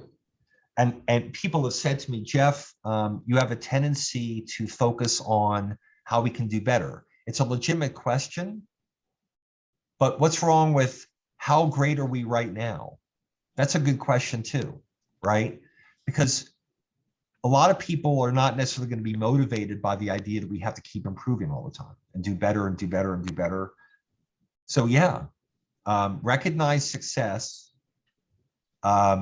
set attainable goals. And if a goal wasn't met, now going back to your example, if let's say it's a membership goal, if the goal was five net new members and we got 3 net new members, let's recognize that.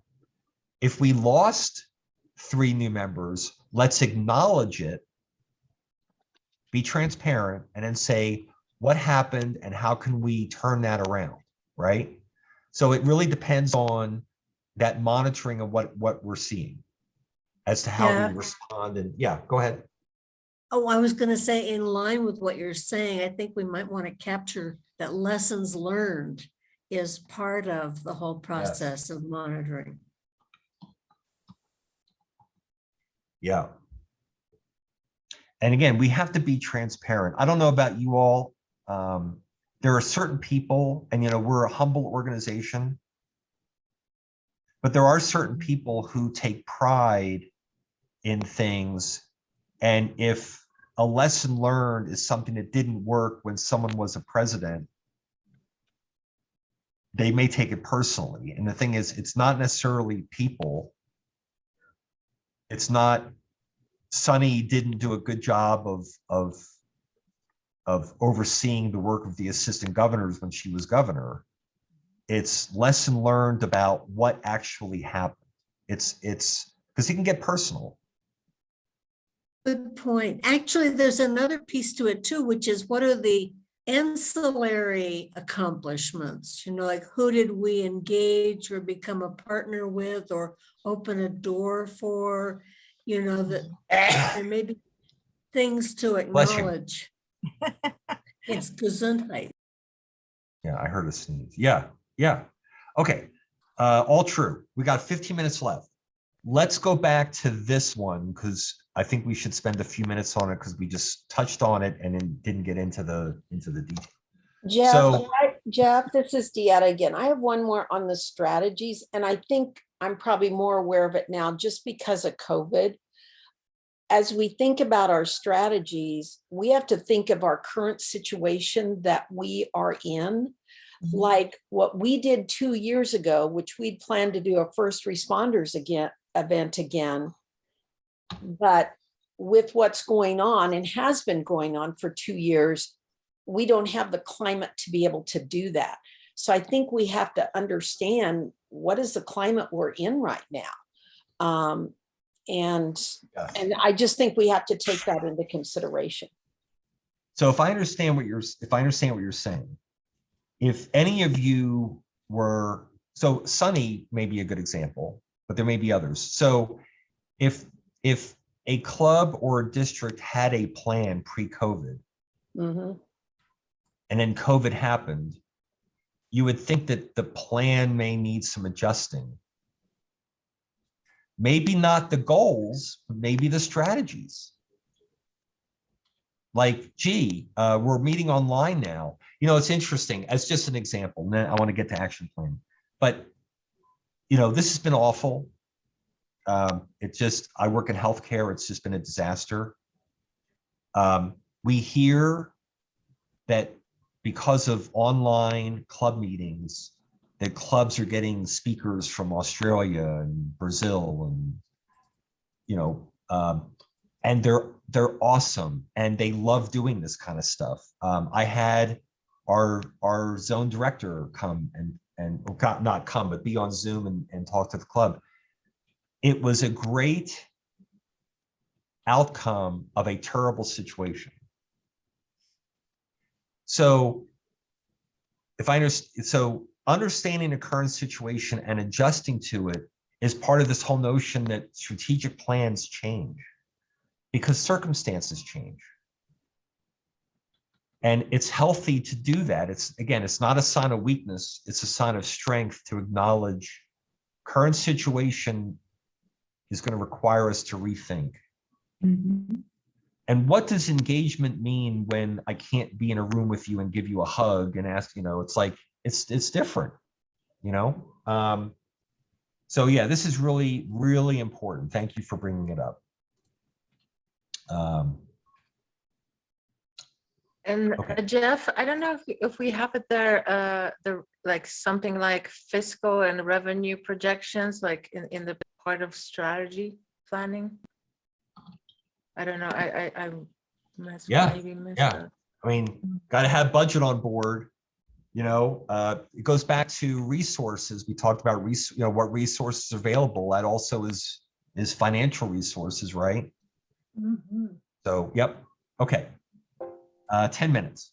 Action plans. So again, how are we going to execute the plan? Rather than just we had our planning meeting, we're done. What does this look like to you? How do things get accomplished in a Rotary Club? If I say job well done, how does that happen? As it relates to our plan. Working together. People working together. What a concept.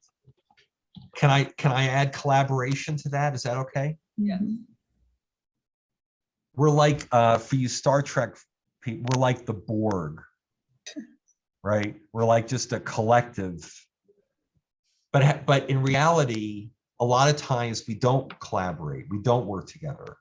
And it takes, I think, a good functioning board and a leader to keep people together. We're all in this together. We have a membership goal, we're all in this together. We have a foundation goal, we're all in this together. So yes, people working together. What else does it take?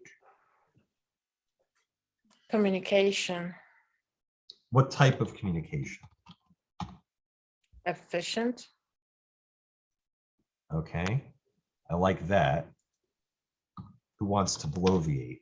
But what type, like to whom, from whom, and for what purpose? Yeah, like in the communication, like so the message is sent in one way. There's no need to repetitive communication of different activities because, and again, I'm sorry to do it as a bad example from my club. We're pretty good example for lack of a communication and the form and the line of the communication. Like, let's say, like we send copy CC to everyone, not that I am talking with one person about something that all the three people, let's say, should be involved in the communication. So I had this happening that one person is talking to me, telling me that what the other person that is part of the group told her to tell me, and I'm still talking with the other person on the email about something that she's not communicating that to me. So it's just such a chaos. Yeah. I wanted to say something about efficient communication, and I might actually say effective, because at least in my experience, there's so many times you can be on board, everybody feels like they understand what's happening, but then at the very end, if there's an action item, nobody knows who's supposed to be following. Right. And so that, I think, is maybe the thing, the repetitive, all right, does everybody understand what needs to be done and who's owning that? Yep. You guys have been great. And again, I think RLI designed this to be a double session because there's so many considerations here. But this is not easy stuff. Again, we all have personalities, we all have different interests, this is not easy stuff. And so, again, for those of us who are in leadership, entering leadership, thinking about leadership, this is the kind of thing that you think about ahead of time. You don't want to just like one day just figure out, oh geez, I have no idea how I'm going to share the action plans and get buy-in from the club and all that. It takes time. It's work. This is work. And it's a different type of work than like working on a service project. There's a lot of thinking and trying different things and getting feedback from other people and Rotary, I don't know about you all, but I haven't really seen what I would call effective Rotary clubs or vibrant Rotary clubs where the president just mandated everything. Like, this is how it's going to be. People just push back. It's like, I don't need this. Okay, what else in action plans? We got about 5 minutes left. And again, this is going to get sent. I'll send this to Dan. It's also recorded, so you can share this with your friends and family. They'll love it. What else in action plans do we want to have captured here?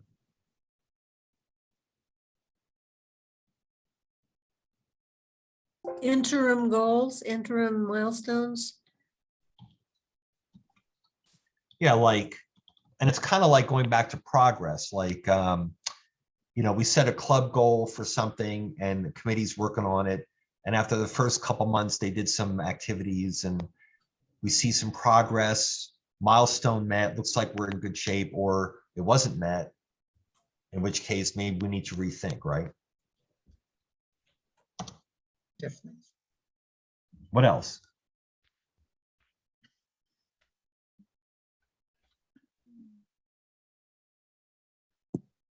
Marketing plan or bullet points, talking points for those on the committee to effectively distribute information. And that's right. And that is under the communication category too, right? Gotcha. Clear. Public image, maybe, depending upon. Public image. Say that one more time. May also fall under public image if you're talking about a marketing plan. Right. One thing that we may get to when we get to the public image RLI module is that public image is also internal. It's not just to the community. And a lot of that gets back to, having engaged members and they're really excited and yeah. Okay, I think I'm gonna stop sharing and there's been a lot of chat. And I'm glad you guys are chatting. The only problem is the chat will not be, it's not part of the recording.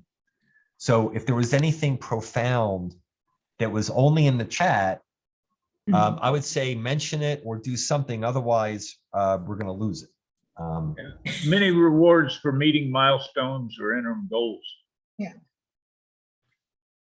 With And appropriate. then one last thing real quick, I'd have to say budget. I'm not sure where that was at. We had budget up here. Let's put budget here. It'd be followed up in the actions, yeah. Yeah. Bottom line, there's a lot to think about here. And Rotary has put a lot of emphasis and reinforcement on clubs having plans. That Rotary action plan with the 4 priorities, they're like, how are you doing in each of those? The Be a Vibrant plan or Be a Vibrant club, which I think Bruce is going to bring up in his section. It's a lot of it is this. Not everything that is going to happen during the course of a Rotary year was something that was included in the plan, because things happen, right? They just do. But without a plan, it's just a lot harder to be successful. It's not impossible. It's just harder. And I think Rotary is really pushing having clubs going through a planning process. And again, there's not a one size, there's not just one way to do it. And it's really up to each club to kind of figure out what works for them. And as the module pointed out, just make sure that there's an execution strategy. It doesn't just sit on the shelf. So any final comments before we take a break? Jeff, I have a comment I'd like to make. Go ahead. And I can't remember, I had to step away early. So in the pre-planning, I don't know if we discussed the importance of continuity in terms of who should participate in the planning process. And in particular, one of the reasons I think why my year as club president was successful was because you preceded me and you had a 3-year plan and I was involved with that. And so when we went from one president to another, we were all in G, and so to speak, that I would then pick up the plan from you and then I passed it on to the president that followed me. It was a 3-year plan. And I think that was, important that all the three of us have been identified ahead of time and we're part of the planning process. Bruce, I agree with you on that. We have put in place, like I'm president now, and we have the president-elect, the president, designee, and one other person. So we have, behind me are 3 people already in line. And when we did our strategic plan back in November, we were all at that meeting working together. So hopefully this can be seamless, as Bruce was saying, and then you stay on the same page. That's ideal. Again, Rotary is recommending at least a 3-year plan. Having said that, in my role with 5520, I'll still be happy if a club has a 1-year plan, but a 3-year plan would be, or even more than that, would be ideal. Jeff, That's great. Jeff, I want to underscore, we glossed over it rather quickly, the whole idea of logistics for the meeting, because one of the main jobs is to create an environment in which people feel safe and comfortable and effective. So you want to think about every detail, who can hear and who can't, and where is the parking going to be, and is there a place for coats? I mean, not just food and drink, but all the aspects of making the meeting work. just like any meeting, right, Sunny? I mean, Precisely. if people don't feel comfortable, you need every person that's part of a planning meeting. You want 100% engagement, participation. If there's anything off, like Zoom is having problems, you're not going to get the full participation, and as a result, you're not going to get the best product. So, Yeah, thank you. okay, it is 9:30. Dan, are we due for a break? We are. I want to do a couple of things first.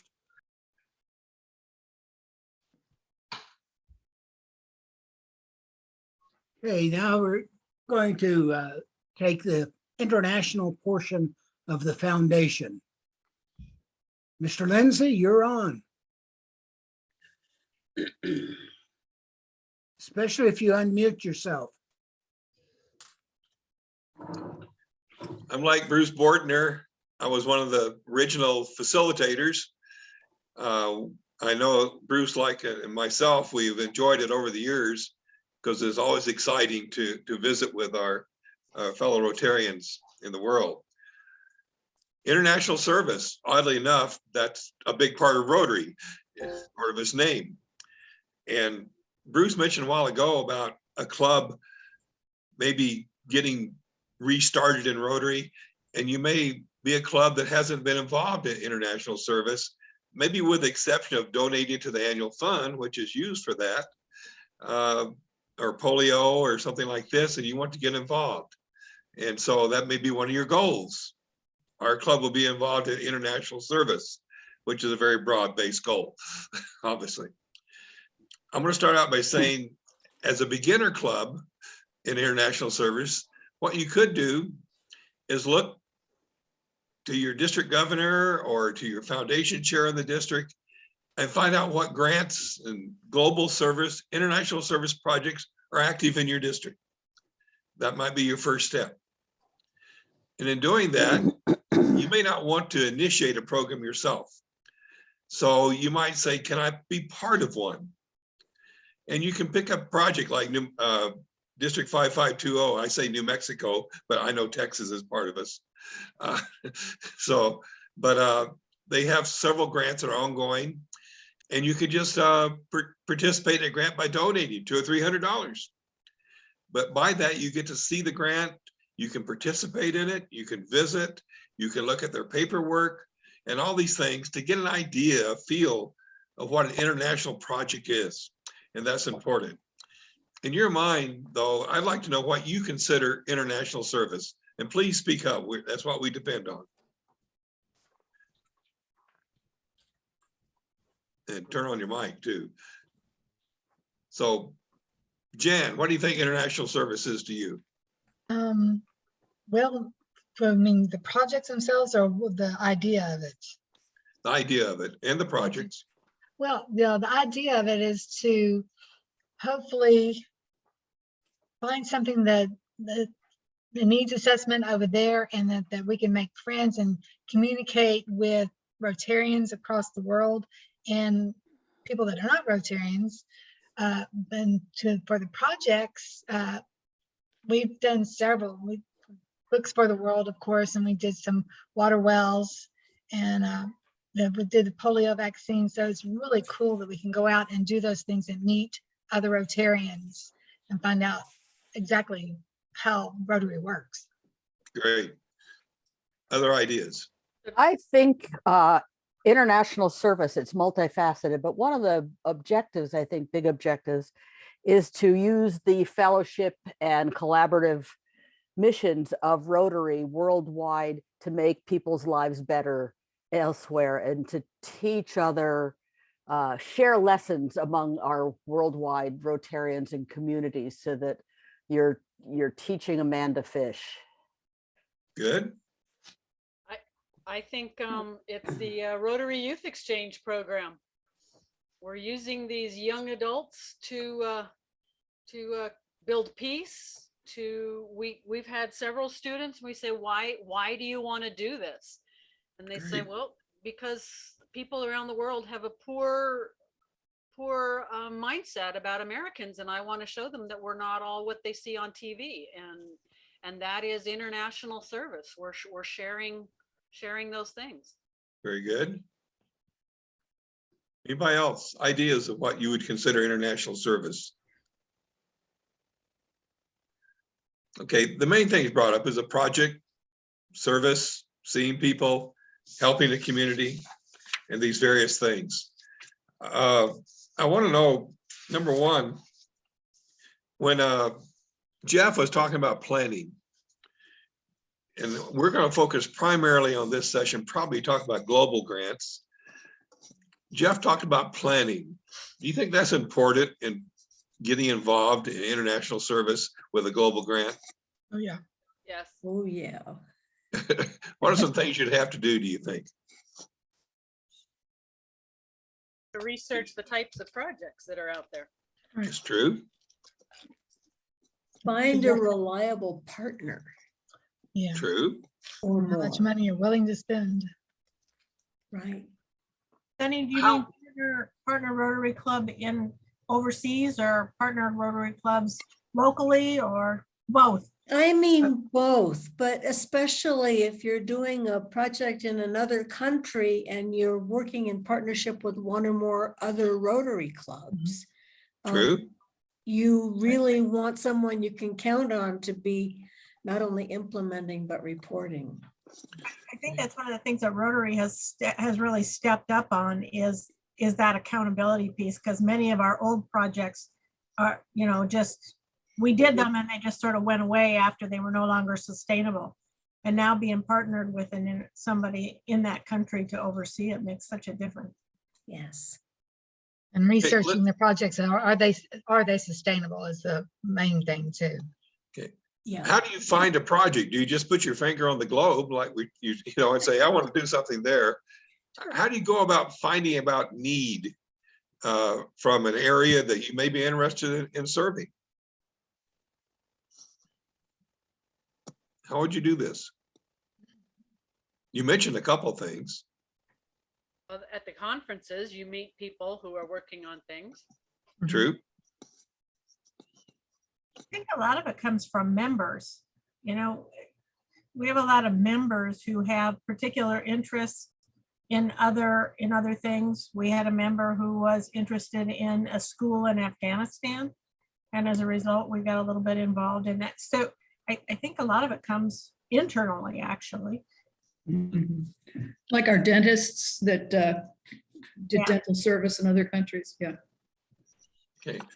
What if District governors in training also have the opportunity to meet with district governors from other parts of the world and work out agreements to do common projects.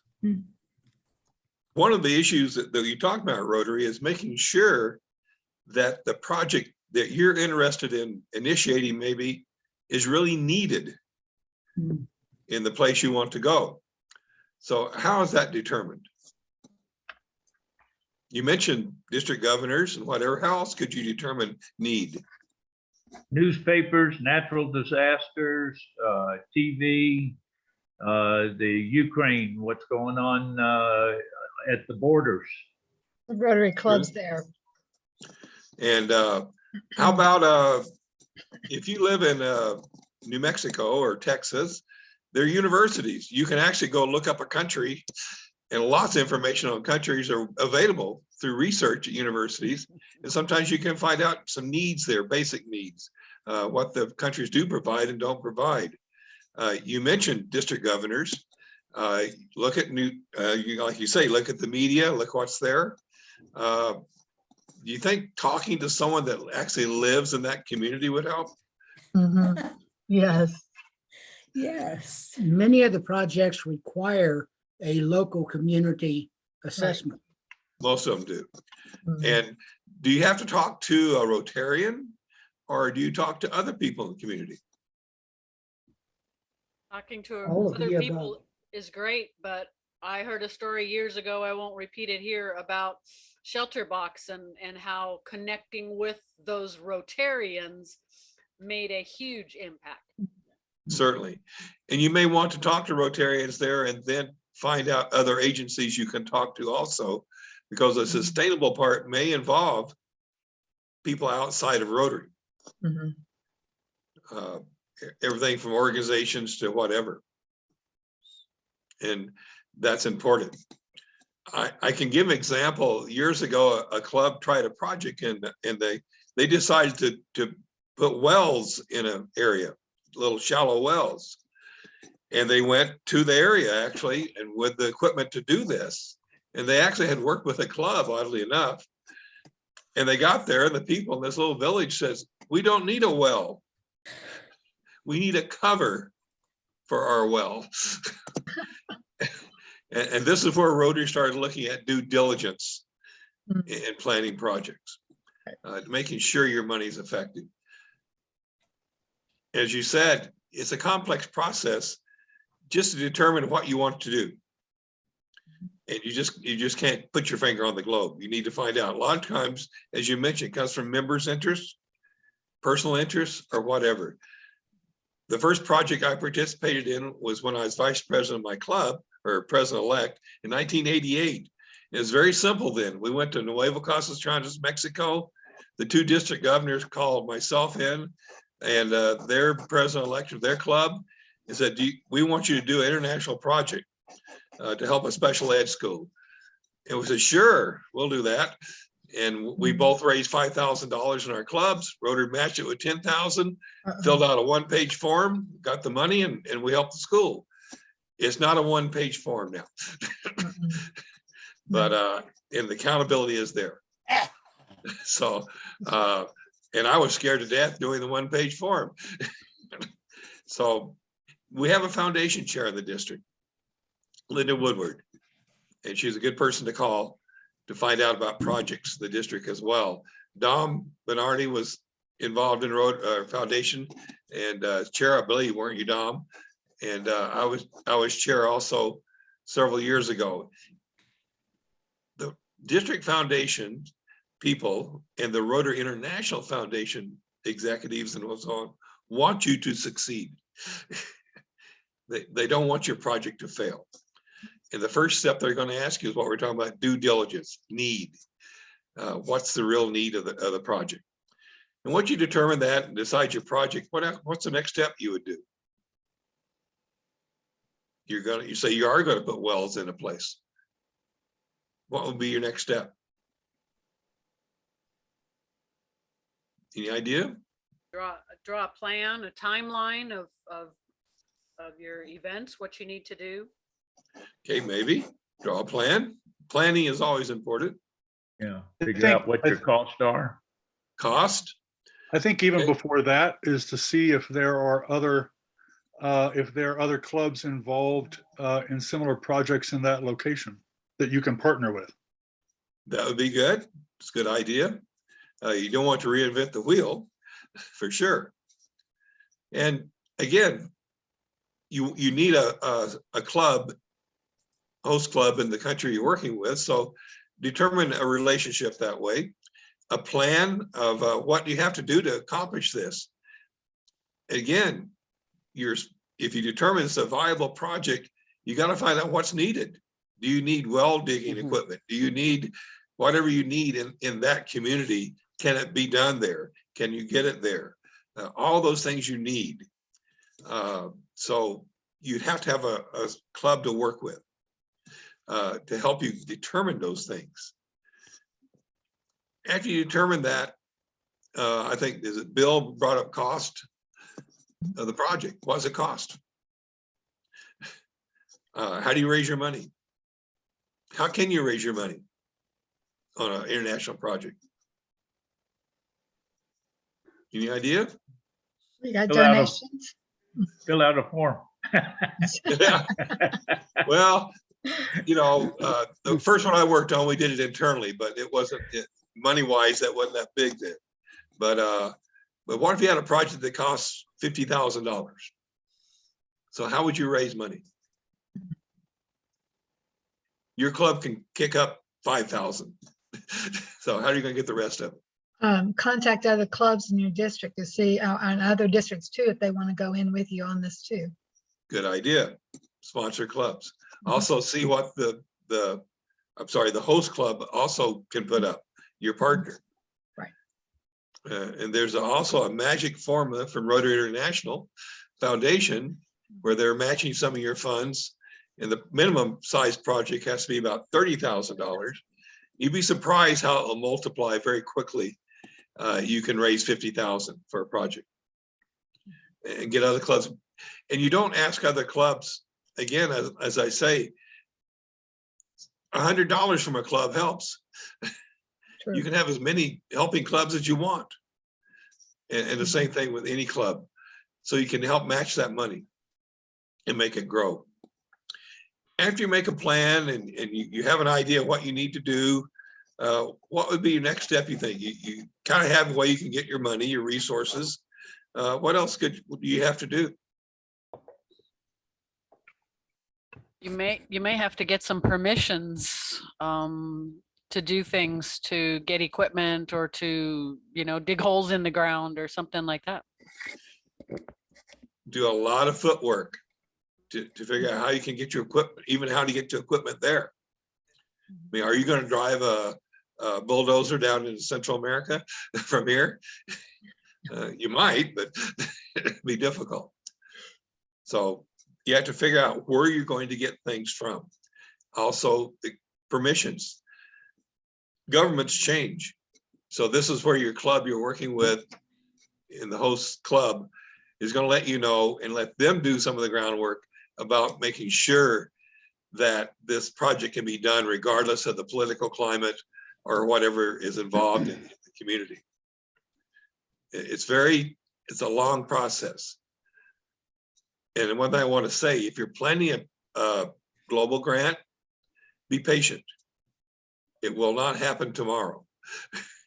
In fact, I'd recommend giving yourself a year lead to do your planning. It's very important. As foundation chair, that's where I found the most grief, was projects that are put together too quick. How about your district funding? You need to find out where it's at, don't you? Are they out of money? Jan? Yeah, no, that's, yeah, find the global grants through the district that they'll match. Tom? Yeah. You're lit Tom? up. Yeah, okay.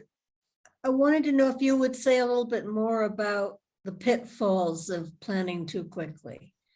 What did you discover? Okay, number one, I encourage all of you to go to the foundation segment at the Rotary International website. It has all kinds of information, but there's a basic form you fill out for a global grant. It's very detailed. Should you not have lots of information to put on there and have lots of planning, you increase the probability after doing lots of hard work of having that grant rejected. And that's very disappointing and create anger also. You have to know the parameters Rotary wants in the grant, and they want you to address one of the 7 areas of emphasis, which is pretty easy to do. They're not crazy about bricks and mortar. They don't want you to build a building, but you have to be creative in your writing. Put it under education and say, we're going to teach 20 people how to make concrete, level, do all the aspects that involve with construction and doing a vocational project. And our project will be building a small building or a small project. And so your objective is education. And sustainability is those folks not having those skills to do other things in their community. You have to be, but if you just write a grant and say, we want to build a building, and they're going to kick it back to you, even though you've done all the planning and have the money for it. And that happens quite often. So planning is very important.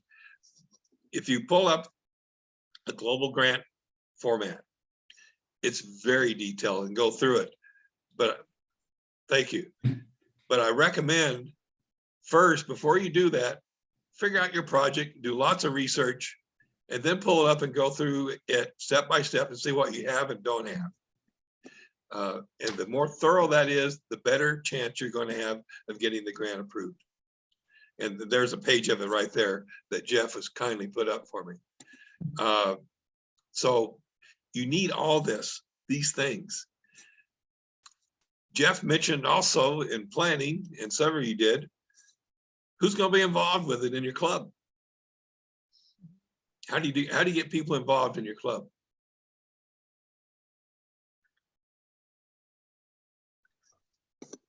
How about for an on-site visit?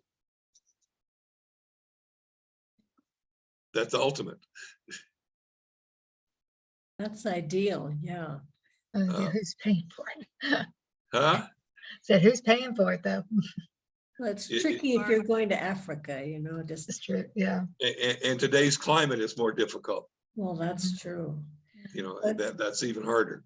But you could bring in speakers from your host club to talk about their vision for the project and what they're doing and how grateful they are for the partnership and do little That's updates. very important because of Zoom now, as Jeff mentioned, clubs are bringing in speakers from all over the world. Right, right, right. Relationship, I think, is probably key if you want people to be really engaged. That's true. You can engage companies and through PR, ask for support for the trip or whatever. It's true. And the best way, of course, is a visit, but that's not always possible. You do need somebody in that club that you have lots of communication with. Why do you think you need to communicate so much with that club? I just want to, Tom, when See you the talk about result. visit, I think the person who is going to visit needs to be picked carefully because they have to be somebody who's an expert in whatever that project is that you're going to put in. So you just send somebody who's sightseeing. That's true.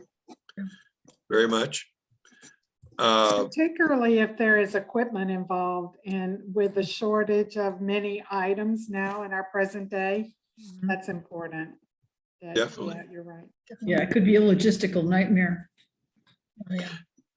That's something that where you need that. Ideally, more than one person. You do. That's why you need that close contact with your host club that you're going to be working with. Can they get the equipment there? What's involved? How many can they get people to work, or whatever's on the project? How helpful do you think working with the commercial attaché of the US Embassy might be in some of this logistics? Maybe if you need logistic help, you might could have them contact the US Embassy where they're at for some help or something like this, or contact them yourself. Sometimes it's better to leave some of those solutions like that to the host club because they know all the social mores and everything of the country they're in and how to get things done and moved. Yeah, I think it would be, it's so easy to make a misstep without meaning to. Absolutely. I know of a project that started and was stopped because a club decided to do something without, on their own, with their own money, actually, without an international partner. And halfway through it, a lot of permitting and things were needed, and it was stopped. Because you do need that host club to help cut the red tape, and you have to trust them. Hey, to do Tom? that. Yes. Tom, a while ago, they put up an example of a district grant, but I mean, of what was needed. Can we get a copy of a successful request for a district, I mean, or district or global grant so that we can see, you know, what went through and how it was written? Certainly. I think the foundation part of the district site may have it. If it doesn't, Linda Woodward has copies of everything, and she can forward you a copy of successful grant.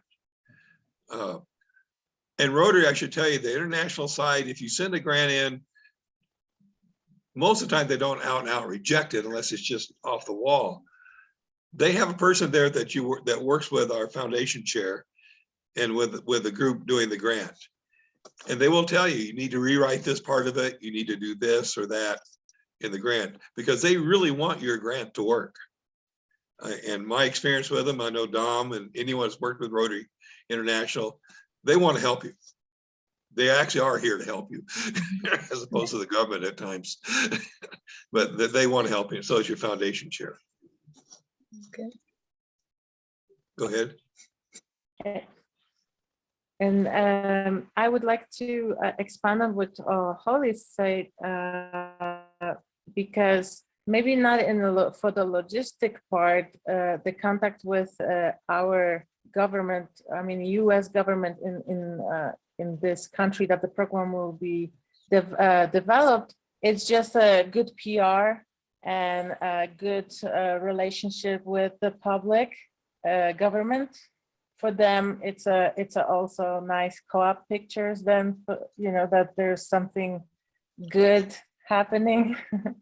So media-wise, it is a good thing to contact the U.S. government. It's true. And again, all the prior planning you can do is going to help. A simple thing like I read about a grant that was attempted in Mexico to give tablets to a very isolated group of people, iPads or tablets. Well, they got there, and oddly enough, they didn't have electricity. And so thoroughness helps, and it creates success rather than disappointment. So asking about things really does help. And ideas there, and I think as Jeff mentioned in strategic planning, you have broad concepts, you need very, very definite steps you're going to do. Are any of your clubs involved in the global grants at this point? Any of you? Beginning. Good. Yeah. Silver City is one of the clubs supporting the grant that we're doing in Guatemala to provide hygiene support for 7 schools in Guatemala City. Great. Yeah. Tell them about that grant, Sonny. It's not new in our district, but it's been around. Well, we've worked in partnership with Rotarians in Guatemala for more than a decade and done a number of different projects, many of them water related, some education, you know, supplying schools. And this one is 7 schools in Guatemala City that are in desperate need of water and hygiene and sanitation support. So we'll be building bathrooms and providing clean water and things like that. And it's being coordinated by one of our master global grant writers, Deborah Simon from the Rotary Club of Santa Fe, who was born in Guatemala and who speaks fluent Spanish and a couple of other dialects, I think. And I've been down to visit we do an annual trip down there, except of course when nobody was going anywhere, to celebrate accomplishment and hear new project requests. So there'll be another group going down in April. It's really exciting, and lots of clubs in our district have been a coalition to support these projects, and many clubs in Texas and other parts of the country have joined us as well. Great. Is that what you wanted to hear? Is that enough? That's good, Sonny.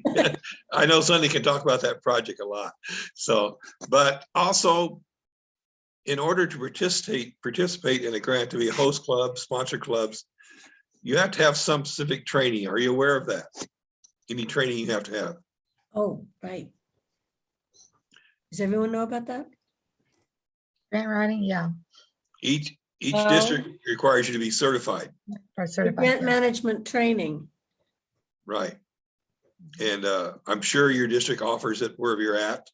And you have to have, I think, a couple of members certified on it. At least 2, yes. And, At least 2, preferably more in case somebody moves away or becomes unavailable. and they're the ones that sign off on that grant. Yeah. And the district training is pretty simple. Writing the grant's not. Exactly. When you finish a grant, it must be signed off by your folks, the district governor, the foundation, on both sides, even before it's sent to Rotary International. So it is involved process. A club in Hobbs I know have been doing a grant in I think, is it Guatemala too? Or one of the countries. I think it's Guatemala, but they spent about 3 years planning Yeah. Yeah. the grant. Complex. I know, it's true. But isn't the training coming up this week? Yes, yes, the 7th, the 9th, the 15th, and the 17th, 6 to Yeah, 8 and PM. you only need go to be one. you only need to be at one. That's right. Yeah. I think 1 they're 2 also hour doing training at the conference for Yes, grant they'll be- writing. You can One also on do it every- online. You can do it online. Yeah. There's Yes, initially training had to be in person and a lot of us went around doing it, but thankfully they have changed to online format and it makes it a lot easier to reach our folks. Are any of you interested in starting a grant, doing one? You have any idea what you'd like to do? Yes. Bianca. I would love to do that as club president. I don't think our club has done that. I've been there for 4 years and there's been no talk about that. So I would love to change that. What are some things you do to get your club interested in that? Well, I'd probably do a little. Remember, they're volunteers. Yeah, right. Well, that's a whole nother session. But I think the easiest way to kind of get that done would be to talk to Sunny, talk to Deborah, and I know we were a couple of years ago, we were approached by Hobbs, and so I think the easiest way to get started in that is to piggyback on somebody else's and just kind of, okay, you guys are doing this, let me jump in. And how can I help? And that'll just kind of break the ice and give us an idea of what's all involved, but we're still helping. I think it's a good idea. Number one, Deborah and all of you that are not in our district, she's been in the forefront of global grant writing. When I first came on, the district or Rotary National changed the format to what we're using now. And Deborah went through the painstaking process of converting old style writing and meeting the new rules. And she knows it inside and out. And if you need her contact point, I think you can get it through our district foundation chair or our district governor. We actually have a global grants chair in our district as well, Bob Yes. Reed, who's from the Hobbs Club, but now, isn't he up near you, Dan? Bob Reed? Dan's a little occupied. Anyway, lots of resources. Yes. So, and yeah. To be glad to help you. This is Deetta from Lincoln South Rotary Club in Nebraska. And we have one of our members that's been very involved with the country of Georgia. And we've done exchanges where Rotarians go to Georgia. Tom's been involved with that, Tom Cardwell. And then when they're here in Lincoln, then they come and visit our club. But so we've supported them in some other efforts. Most recently, we were able to provide $2,000 in funds that was to support the elderly, because their family members are leaving them in their rural homes in Georgia and they need assistance. So it's almost like what we provide with our senior centers, but they do not have that. What's interesting about this is we gave $2,000 to support these efforts, but Bellevue, Washington Rotary Club made a $3,000 donation, and the Denver Southeast Rotary Club donated $2,000. So this is a true collaborative effort. And I would suggest, if you want to know more about that piece of it, contact Nikki Klein, who's with our district, and she was on the call earlier but had to leave. But it's really been a very worthwhile project. And she actually, PR, here we go. This is the article that was in our Lincoln paper today. Wonderful front page article in the Neighborhood Extra with colored photos and everything. It was wonderful. So great. Very good. There's an infinite number of things you can do as Rotarian. You have the tool the Rotary National Foundation. That's what it is. It's your foundation. And you can design what you want to do. Jan, you're nope. Okay. Another thing is the project doesn't have to be extremely complex. It can be a simpler project. It may not be it may be a project you want to do yourself to help with a club, and it's not going to be $30,000. I can give an example. In one area of the country, it's interesting. They had a specific need for a project. They need the little canisters that you put used needles in. Oh, sharps. Yeah. And it was a relatively inexpensive project, and the club participated, and it probably cost $2,000 or something like this. It didn't go through Rotary National Foundation thing, but they did it with another club because they needed that type of thing. So your grants, if it's less than 30,000, you can still do it with another club. It's just you're not going to get the matching funds. And so it can be very basic and very simple. It's going to help someone. That's your whole idea. I talked about your partner. There's something you have to do. The really gruesome part of the grant is called reporting. It has to be measurable, sustainable, and all those things. You need a partner that's going to do those reports, because if reports get too far out of date, Rotary can actually keep that club from doing another grant or keep that district from doing a grant. So you need accurate and timely reporting on your grant, how you're spending the money. Okay. And that's very important. I'd like to say it's easy, but it's not. I've had repeated phone calls with folks. I was fortunate. I had a counterpart in Mexico in the district we worked with a lot. That all I do was call him, and he said, I'll take care of it. I have no idea how he took care of it, but the reports got sent. So I didn't have to deal with the club necessarily. But again, it's challenging because you can get a lot of trouble with reports that are behind. Foundation chair lets you know very quickly if you're behind in reports. And that is a big challenge. May I jump in, Tom?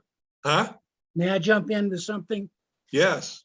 The thing the foundation is doing, it's a charitable organization, and it is constantly under scrutiny from tax laws, regulators, both in this country and in probably the host country.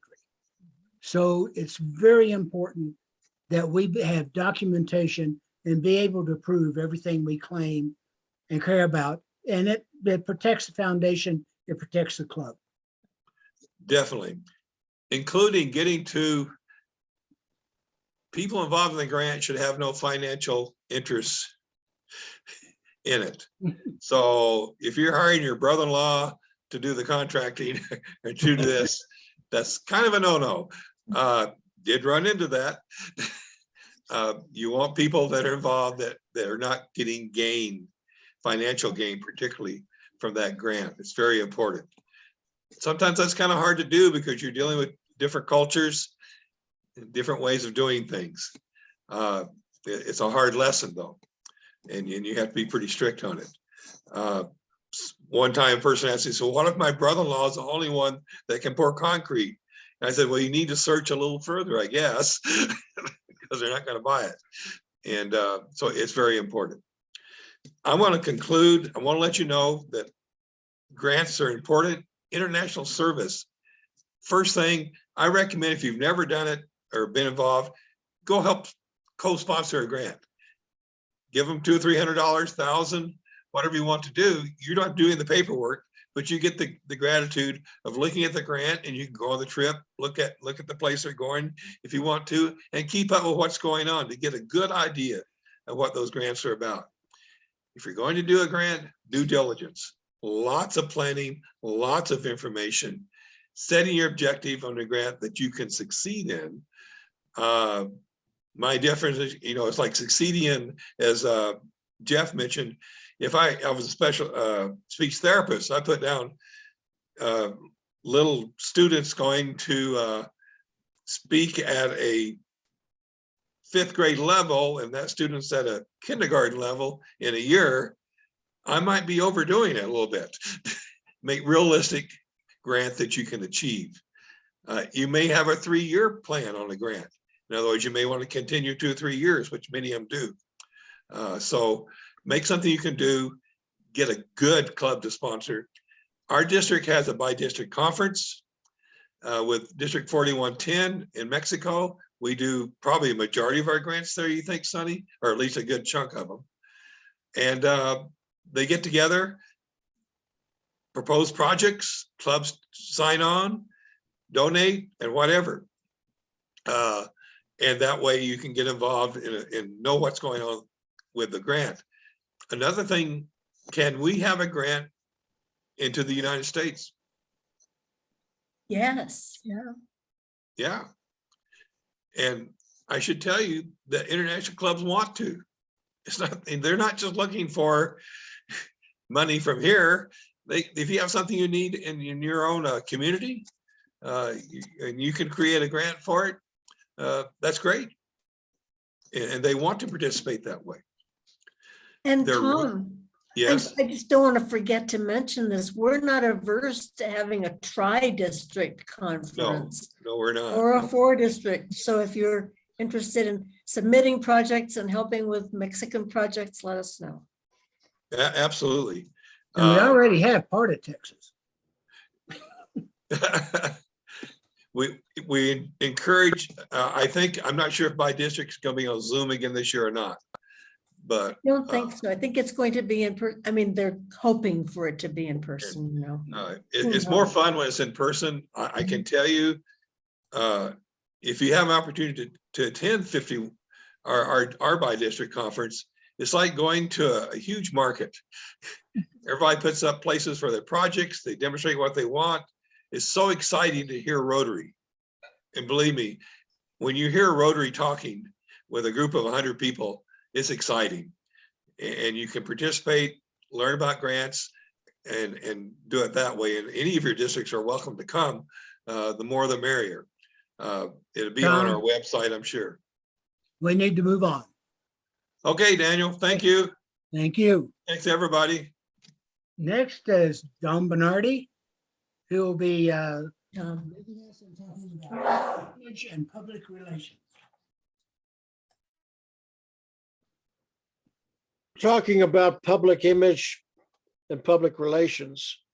And you've heard a lot about those in an indirect way when you went through the strategic planning work, and you've heard it kind of alluded to in the grants area.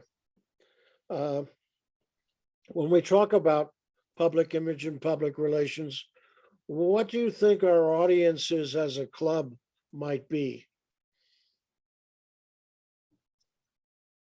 Our community. Yeah. Community is one of them. How about the families of our club members? That's right. How about the club members themselves? Members themselves. Or Yeah. potential members. Yeah, all stakeholders involved and value members. And the district. That's right. Now, you might want to think about that when you're doing your strategic planning as to what your audiences might be for your particular club. They might be different than, for instance, my club. And your audience might be potential members. And your audience might be, that's exactly right, Bill. But the other thing that we need to talk about is, what are we really talking about when we talk about this? How about the words publicity, public relations, public image? What do they all mean? What in your mind is publicity?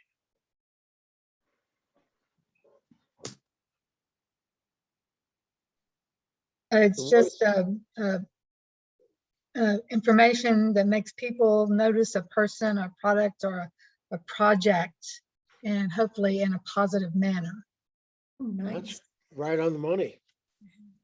I kind of also call it storytelling because storytelling is memorable for people. So you want to not just transmit a item of news, you want to somehow engage or hook somebody that would be receiving it. Okay, that's good. I think publicity is probably, at least in my mind, part of a larger public image campaign for your club, your event, whatever it happens to be. Well, it certainly is an action, isn't it? It's something you do rather than just a concept. Yeah. And you're right as far as how it is. It's the communication part of whatever that bigger project might be. How about public relations? What is that? How you deal with people in how you deal with advertising. media. Yeah. Another action item, isn't it? It's an activity. I think it's important to have a plan for public relations, some type of calendar for exposure and the different avenues to distribute that exposure. Well, it's certainly a part of your planning process, whether it be the strategic plan or the tactical plan for the year that you're working in. And then last but not least, what is image? How people see you. Yeah, your image is something that you want to make sure that when somebody thinks of something, that they're thinking of you. So if they're thinking of a charitable organization, they're going to think of Rotary. If they're thinking of somebody that gets things done, they're going to be thinking of Rotary. So it's not an action item, it's more of a concept, isn't it? Yeah. Yeah. Perception. Can you think of some examples? Well, one example is the fact that we get people who visit our club because they want to see what we're doing, or they've heard about us, and so they want to find out more about our club. So we have walk-in visitors from time to time. And it was the image that we projected that made them want to come in. The image we project has a lot to do with people knowing that we're out to eliminate polio. Uh-huh. Dom, I'm not sure that I don't also see image as an action item to some extent, because I just wanted to say that, yes. I think that there's, you want to control, sounds like a harsh word, but you do want to have an image that has some consistency, because you have no control over how you're received. But if you're telling your members anytime you're in public, be sure to mention Rotary. Yeah. I'm feeling kind of horsey today. Hollis, don't you think image might be the result of publicity and relations? Yes. That's exactly right. And the image needs to be, we need to project our image, because, for example, I had somebody was looking to make a donation, and I said, well, why don't you donate to the Rotary Club? And the first thing they did was go on to this charity.org thing that basically said that Rotary Club has one of the lowest administrative costs, if any at all. And so they immediately changed from where they were going to donate to the Rotary Club. So.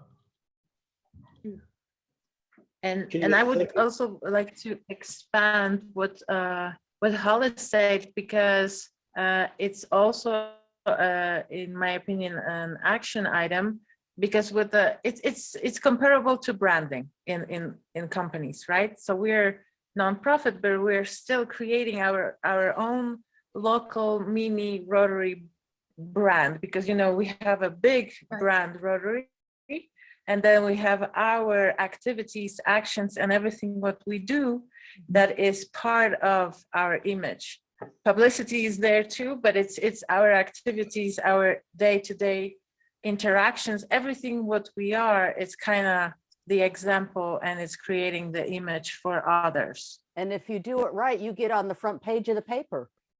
There you go. Oh, congratulations, by the way. That's a good PR. You're in the opinion column of the paper. Well, in I the would like corporate to- world, Well, and it's Well, a collection. It's a collection of all members' image too. I think another way of looking at the image part of it, in the corporate world, and there's a theory called organizational risk management, and one of the risks that they look at and they spend a lot of time working on is reputational risk. Uh-huh. A reputational risk is another way of saying image. Mhm. And it is the end result, really, of the concept, if you will, of the combination of the publicity and the PR work that the organization is directly involved in.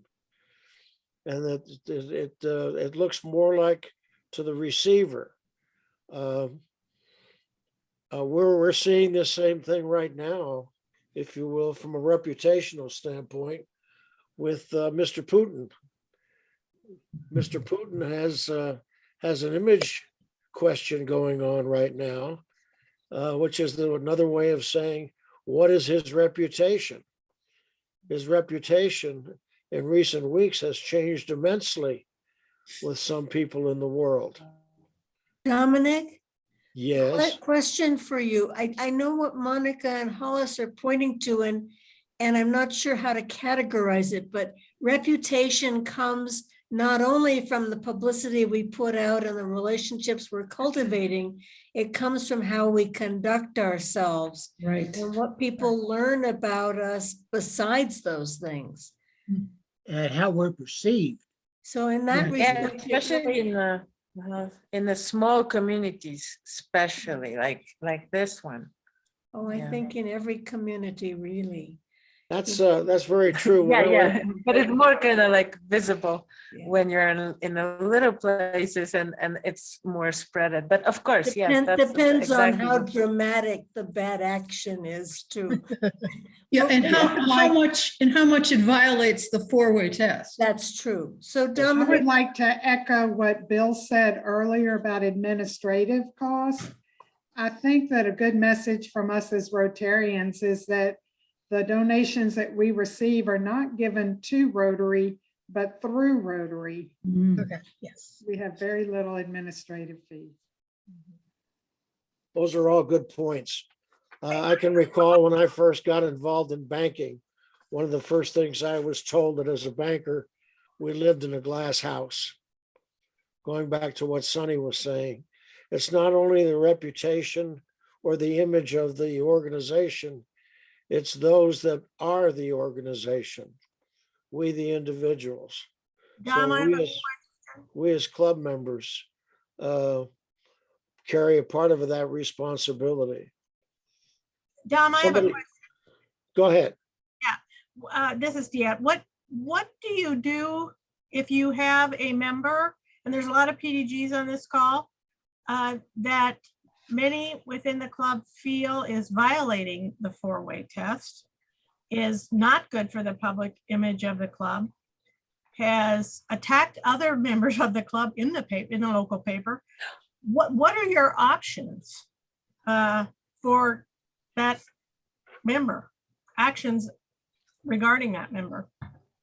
Well, I think in the case of my club, that occurred while I was the club president. And I was approached by some of the members that were complaining about what the behavior, if you will, of another member. And the first step we took was for me to have a private conversation with that individual to let him know that there were people that in the club that were being offended by his actions. And that worked for a while. There are other avenues, and most of them usually occur at the board level. Well, I went back to what Monica said, is it affects it, especially in small places, it affects everybody within the community, some of the activity, and so our public image suffers as a result. Your board can take action and say. What kind of the- actions? Could you Let expand on the them know actions of the that board? either the behavior has to change or they will no longer be a member of the club. Well, the individual said, I'm going to get a lawyer. Okay, that's fine. Call his bluff.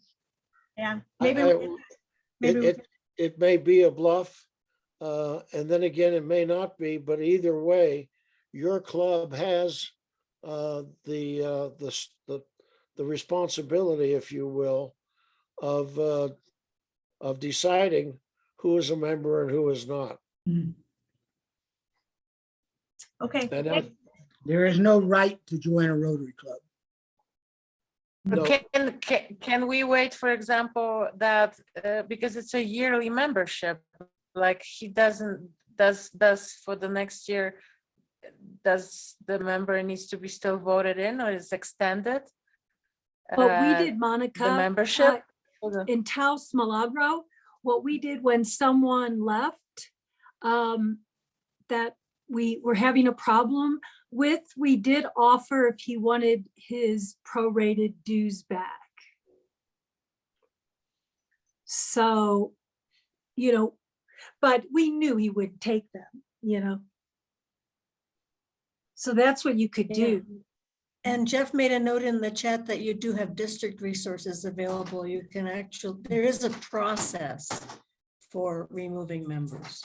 So you want to be very sure you follow a due process procedures so that people are treated fairly and have an opportunity to be heard. Thank you. You bet. Don, I have one other comment in regards to our public image. We got these coasters. I don't know if any of you have seen these. They're on the Rotary website, and it's actually the 4-way test. And so when we meet in person, I give this to the speaker and then I reinforce. Hopefully we have good speakers. I can reinforce and say, obviously the motto that you live by with your business coincides with our 4-way test as well. And then we recite the 4-way test. During Zoom, I actually I did a thank you note to our speaker, and then I put this in the envelope. I cannot believe the number of people who have responded back to me, thanked me. And then I always say, oh, and anytime you want to visit, you can. And by the way, if you want to be a member, you can do that too. But the people that have responded to this little coaster, I don't even know if they're $1. And it's been amazing. And it's something they put on their desk. And then our Rotary logo is down here. So just a thought. Great idea. Public image. Thanks for passing that on. Let's talk about some of the tools that are both internal and external with reference to what we're talking about today. How about television? Yeah, expensive. What about it?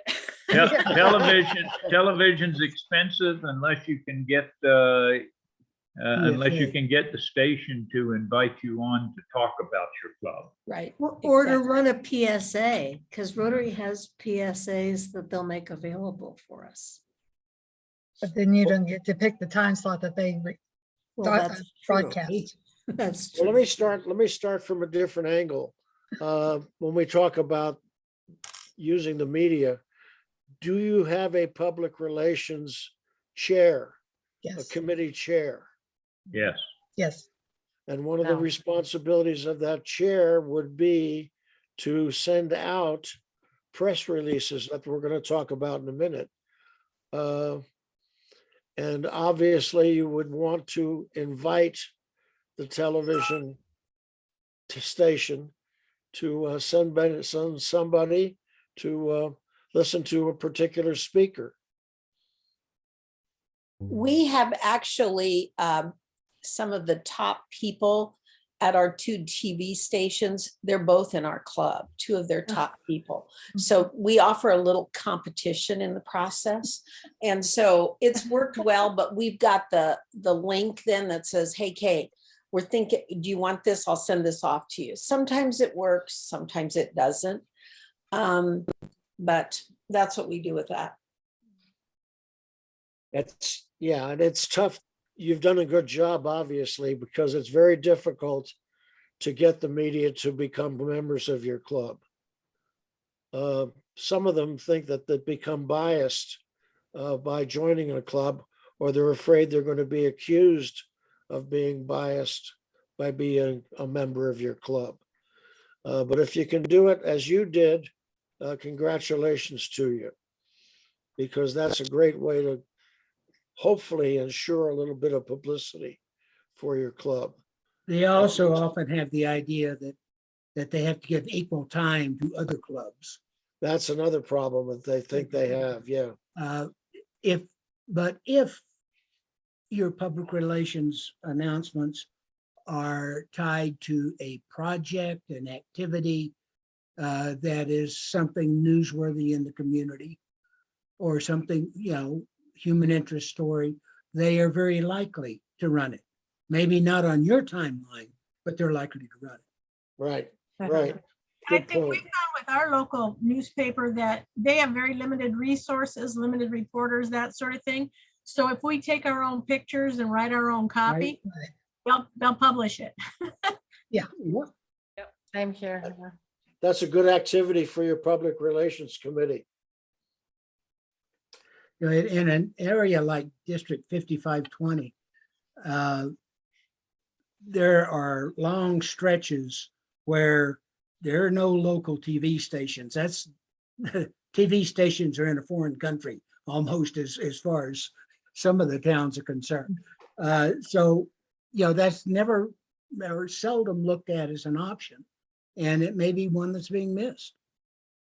One of the things our district governor, and maybe he got the idea someplace else, or maybe it was his own, I don't know, but he started a podcast this year. It's called Talk 5710, I believe. And it's just getting off the ground. He had the introductory one, and then he had one with our club president, actually. And so I think that's a good way to get publicity out there too. Very good. Yeah. I think that is a great one. And our sweet little town in Taos, we utilize our radio stations, and they've asked us to speak, and it's a great platform for these small towns for folks to hear about what we're doing. So it's worked out here with radio. That's right. Radio is a very good media when you're talking about small towns. A lot of them have what they call low wattage stations that are really kind of like your neighborhood organization to find out and to communicate what's going on in that particular neighborhood. So they're good. The newspapers are good. Some other areas that you can use is the internet. Your committee can set up a good place on the internet to send out your press releases.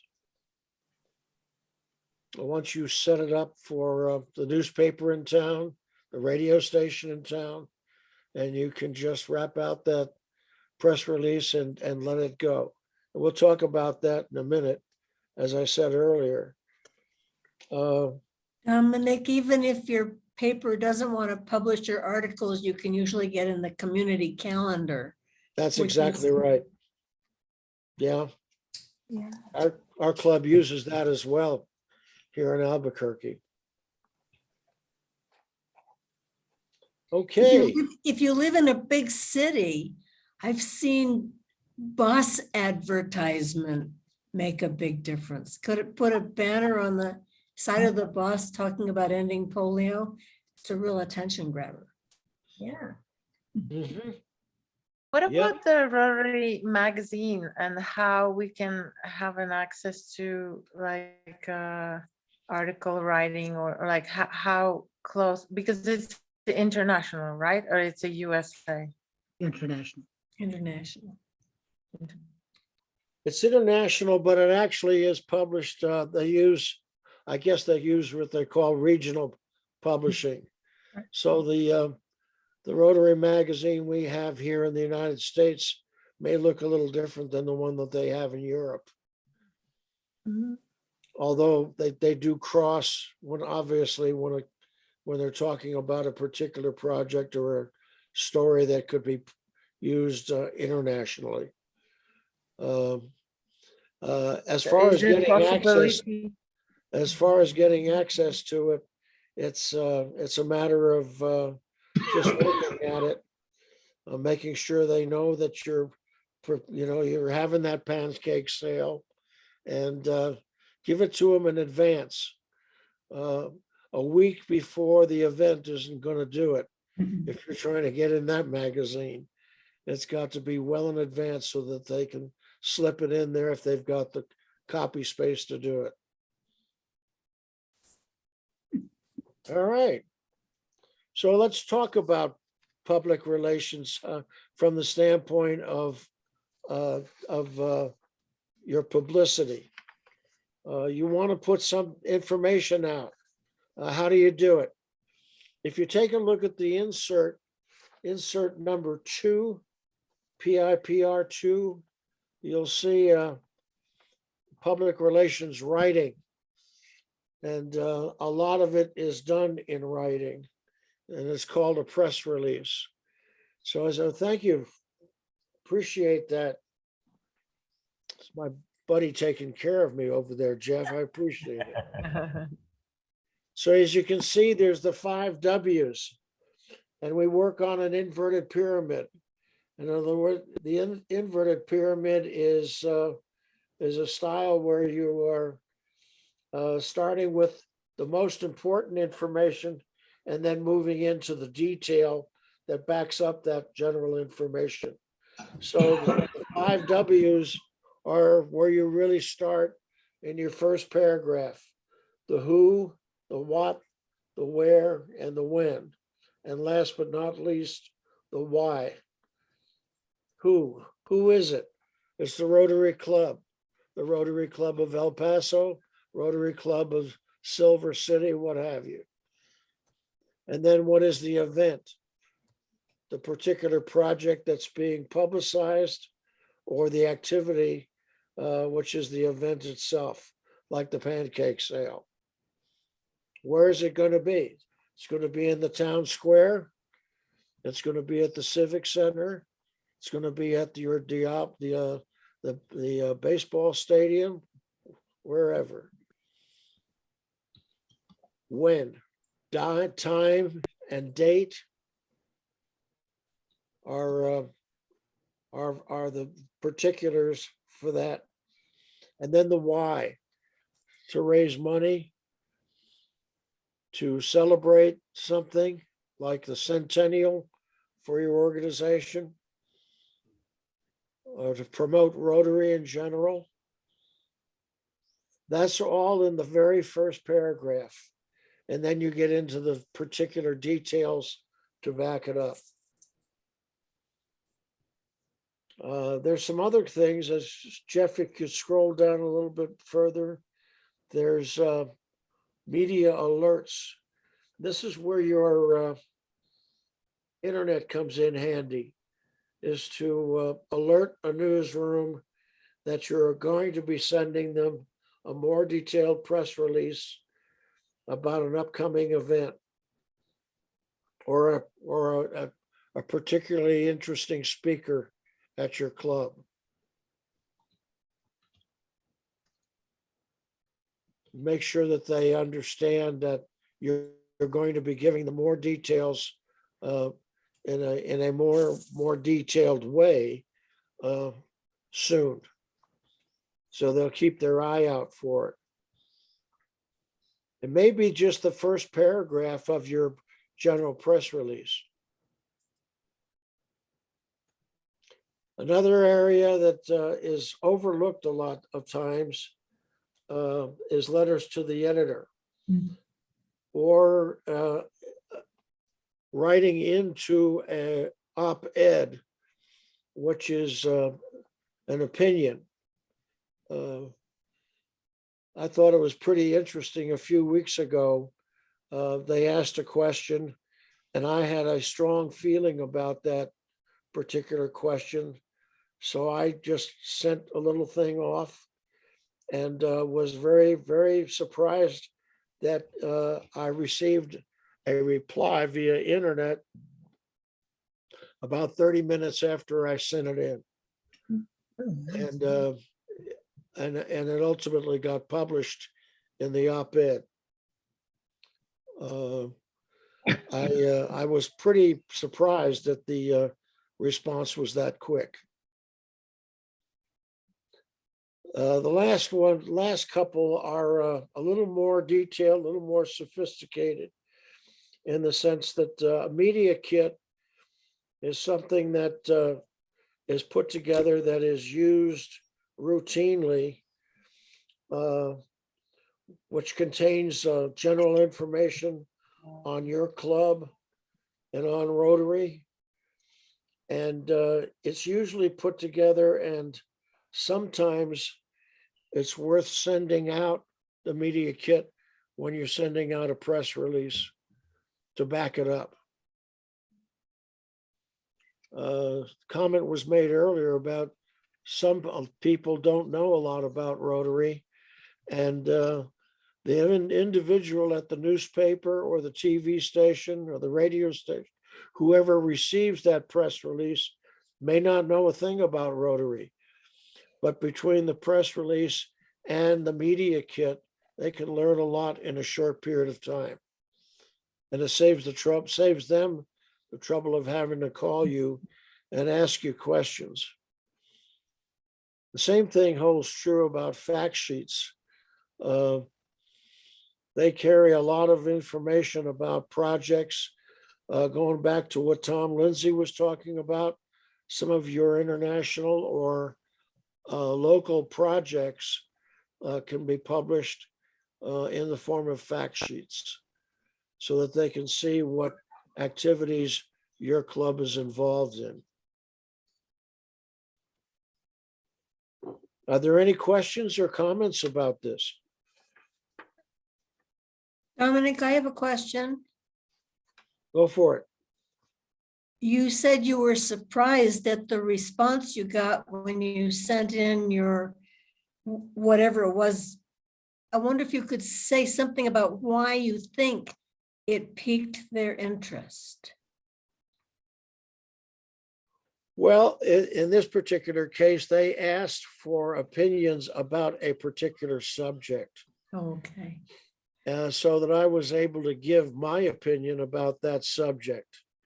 And I guess they thought my opinion was worth printing.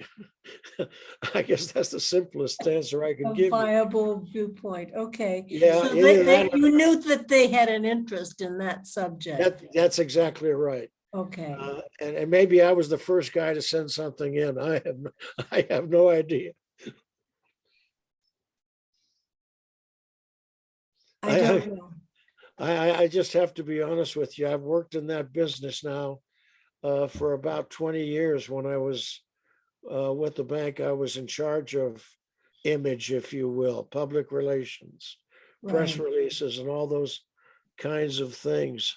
And it's hard work. It's rewarding work at times, and other times it's a frustrating job. Particularly if you're dealing as I was in the financial world.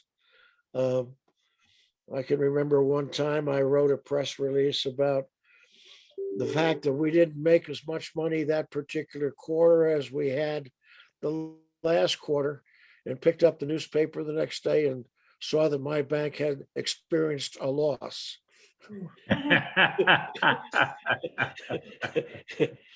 And after I had a conversation with the bank president, I then had to go over to the newspaper and have a conversation about the difference between a reduction in revenue and an actual loss. Well, I would like to recognize something about Dom. He obviously, which is something we can do as we have people submit articles, is you were obviously a key figure in the community.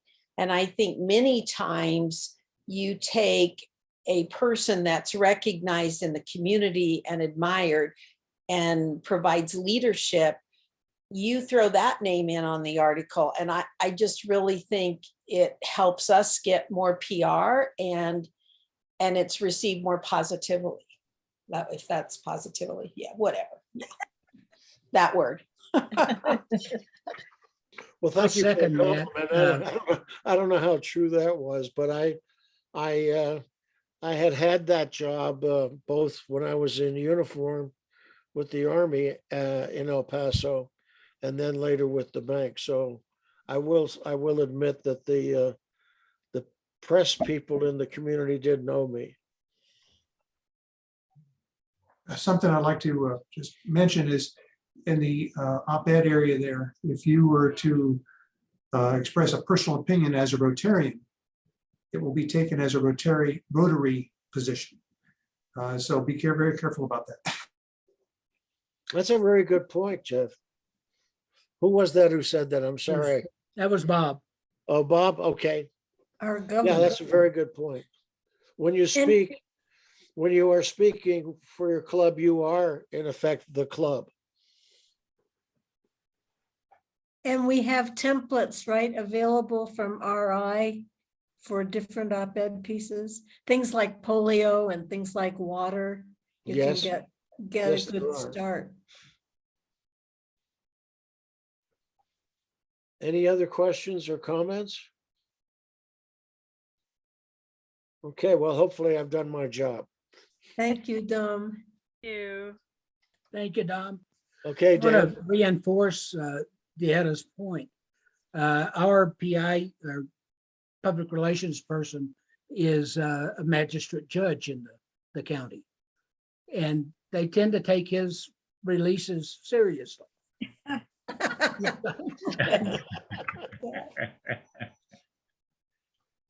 I might mention also, I saw an email where he is the lead on a,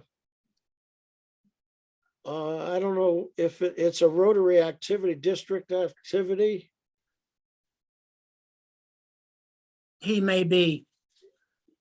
Yeah, I think it's next week. Yeah, he's been in Santa Fe a long time, so, Yeah. you know, with the legislature, so I haven't talked to him.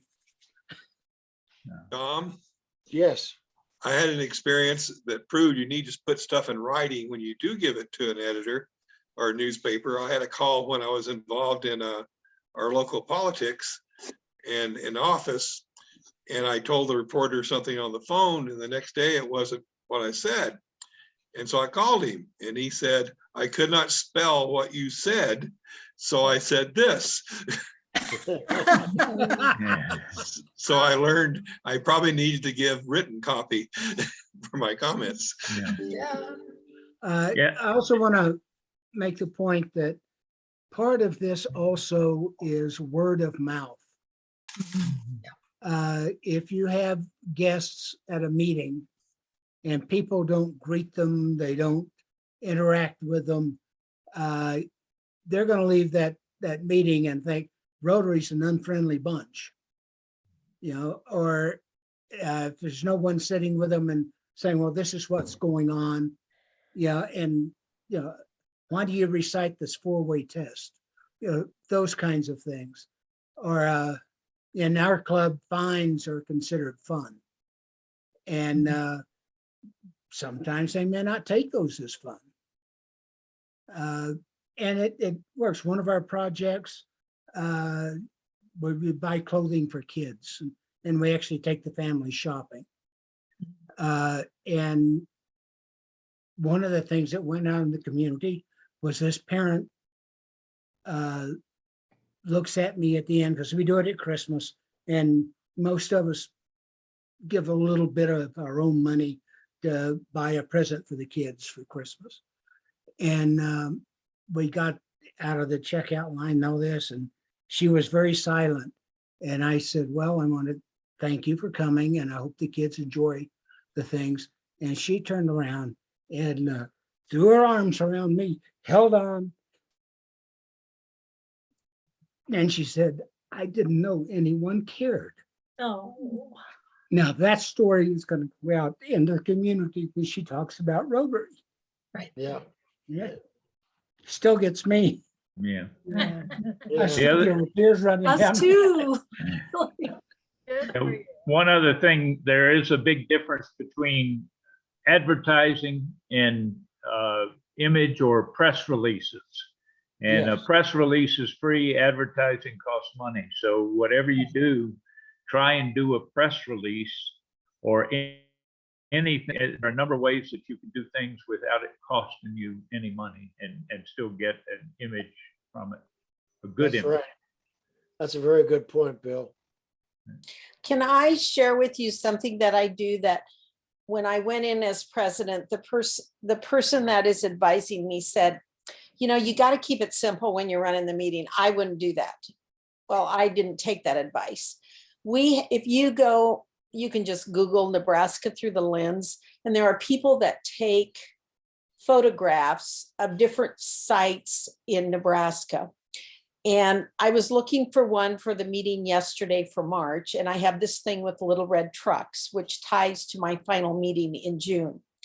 I found this little red truck that was in Douglas County next to an event center, and it was part of a dairy farm.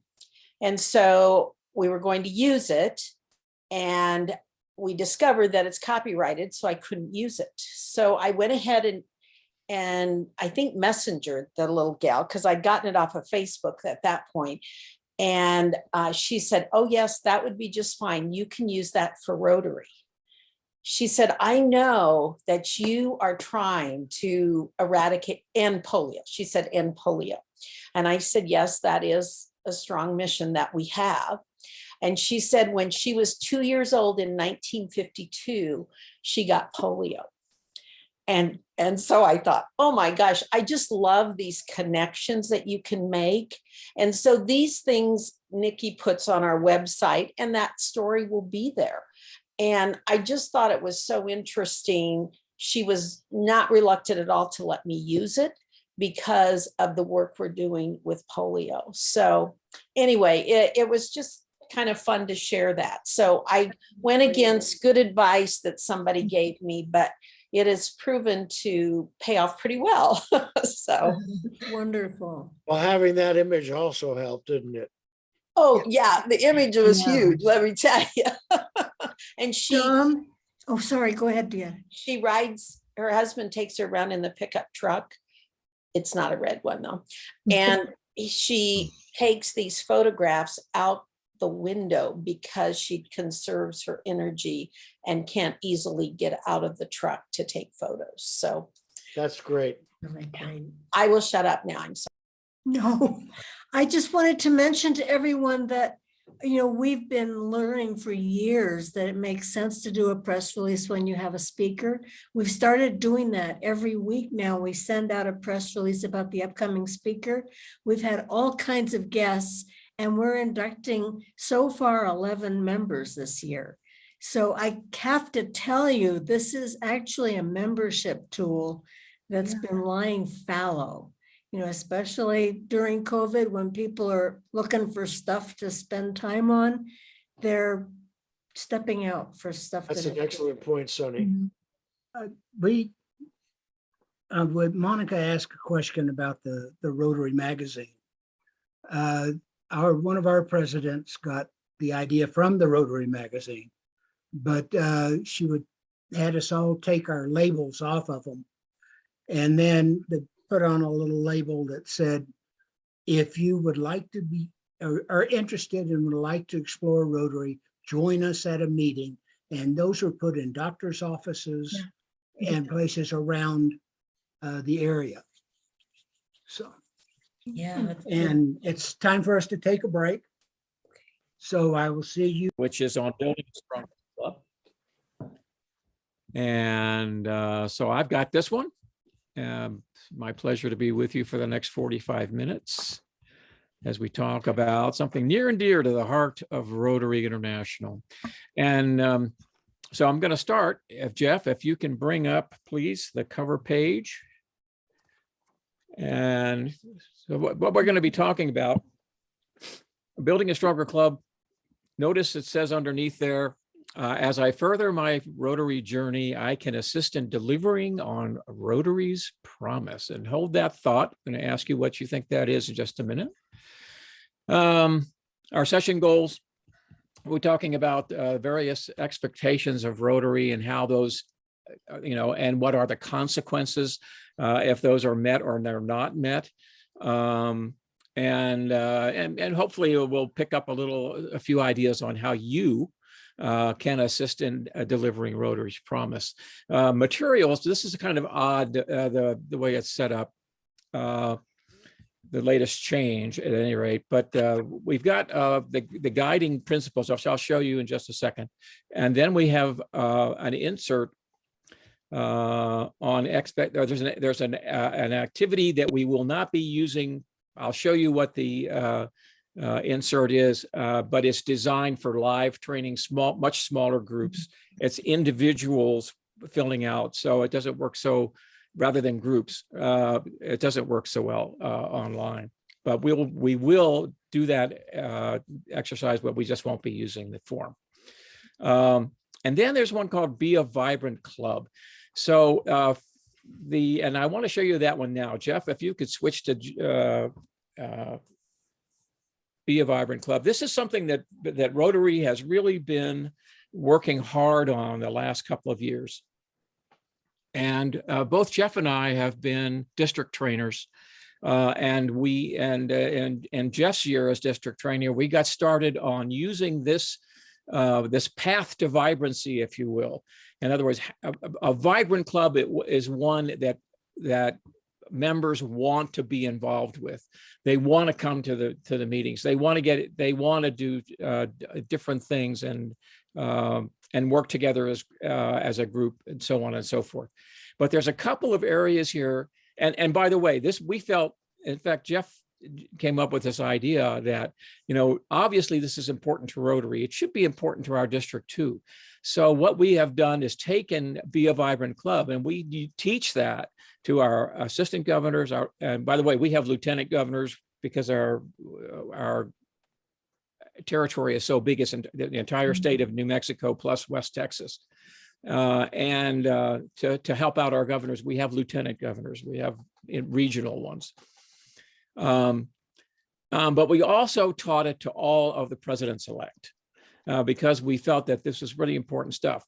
And one of the areas that is covered within Be a Vibrant Club, in other words, vibrant clubs, if I can just take a second, what they say is it engages the members, it conducts meaningful projects, they try new ideas. In other words, they mix things up to make it interesting.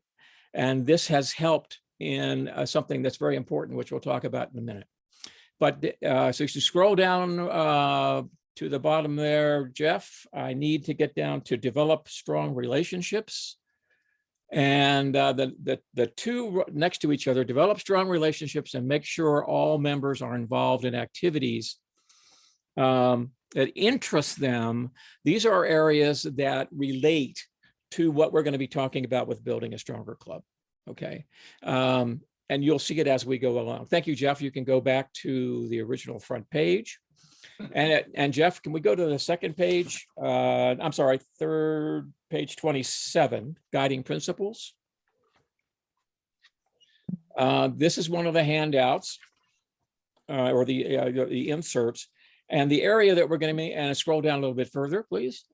And the area that we're most interested in is avenues of service, and you'll see why in a minute. Because when we are looking for, what makes people come into Rotary, what can we promise them, if you will, then they usually fall into one of the 5 areas of focus. All right. If you'll switch over to the next page, Jeff. This is the activity that is really designed to be done in live training. We won't do the activity, but I wanted you to be aware of how it would have worked. And basically what we would do is we would have you talk about, considering a group. The whole idea is expectations. And does your club give expectations either to prospective members or potential members, or look at some of the other people that it could affect too, your community, businesses, youth, RI organizations, anything. But we're going to focus on activities for current members and particular potential members, people that are coming in, brand new members, right? So we're not going to actually fill this out. However, when we are going to discuss it, because I want to hear from you individually on this. And as you do, you can go ahead and fill this out if you wish, but we're not going to set aside time for it. Okay, we'll just take too much time. Okay, Jeff, that takes care of that. And we can go back to the, you can take that down. I don't need it right now. Yeah, we can leave that. Okay, so we talked about, that statement that came out where it said building a stronger club. It says, as I further my Rotary journey, I can assist in delivering on Rotary's promise. So the first question is, what is meant? What do you think? I just want your ideas. What do you think is meant by Rotary's promise?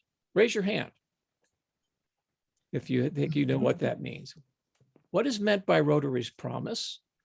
I kind of gave you a hint as we went through the inserts.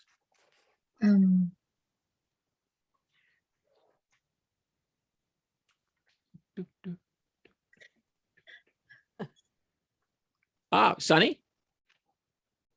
I'm reminded of the quote from Holger Knack that I shared during the year in which I served as governor, that Rotary isn't just a club you can join. It's an invitation to endless opportunities to lead a richer and more meaningful life with friends from around the world who share our core values. I hope you're reading that and not memorizing. No, that's actually, it's part of my DNA now, actually. But it actually, even before he said that, I would have said that's pretty much what I think of when I think of Rotary's promise. And you're right on the mark.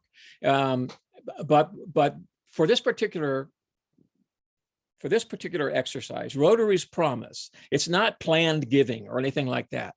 Rotary's promise is merely expectations. It's what we promise, or at least what people think we promise when they come and join a Rotary club. Their expectations, it's expectations that this is what you can expect if you join our club. If you're already a member of your club, this is what you can expect. And as we progress through the Rotary year, if I'm the president, this is what you can expect. Okay. So why do you think, so these are expectations, and we're going to be talking about, do we meet these expectations? If so, what's the result? If we don't, what's the result? Why do you think this is important? Building a stronger club through expectations. Why is it important to Rotary? I think because people come to Rotary looking for something. Okay. And I think that if you're the sponsor of that individual, you've sort of indicated to that person that perhaps a Rotary club can fill that thing that they're looking for. And if we don't fill that, then we'll probably lose them as members. That's right. That's exactly right. And thank you, Dad. And why is this important to RI? If that can happen, why is this important? All the way at the RI level. If we lose members, then we lose the opportunity to serve. And there's less people to do everything that we would like to do. Yeah, absolutely. Thank you, Jan. Perfect. Right on the money. We lose members. How many members do we have? Raise your hand. About 1.2 million. Total. In Rotary, worldwide. How many? 1.4 million? We're close. 1.3. 1.3. What did it used to be until recently? It was 1.2.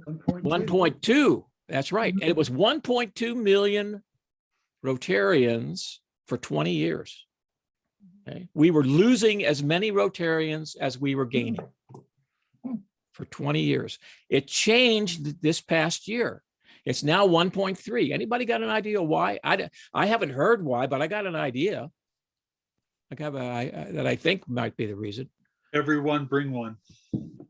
Everyone bring one that was last year's, right? No, it's this year. Or this year's. That's this year's. I don't think, and I think we went to 1.3 million last We year. added the, my guess is because we added the Rotary Act. Exactly. That's what I think too. Okay. It's not that we're gaining any more new members that aren't already Rotaractors. It's the Rotaractors who decided to join Rotary. You know, when I saw that Rotary did that, I said, very clever. You know, what a great way to add 100,000. Well, probably less than that, but get us to 1.3. But we still haven't solved the big problem, and that is keeping Rotarians that we get. Have you? And yeah, I was a membership chair for the district for 3 years, 4 years, something like that. And one of the things that I learned when I went to the conferences, to the international conferences on membership, was that we don't do a good job of keeping our new members. Okay. New members in Rotary, and this has not changed since 2000, as far as I know, the year 2000, is that new members depart, half of the new members leave Rotary within the first 3 years. Okay. That's pretty bad. I mean, and that's the reason why we've never grown. We haven't gotten, you know, as far as I can tell anyway. So often the reason for people leaving within the first 3 years is because we didn't meet their expectations. In some cases, maybe we didn't even know what they were. Okay. So expectations are very important. If we could do a better job, you know, we might be able to make it to 1.4 million this year. So anyway, so Rotary's promise then is setting expectations and then following through. So what I want to know from your, you know, from your clubs, I want to hear from you, how well do we do that?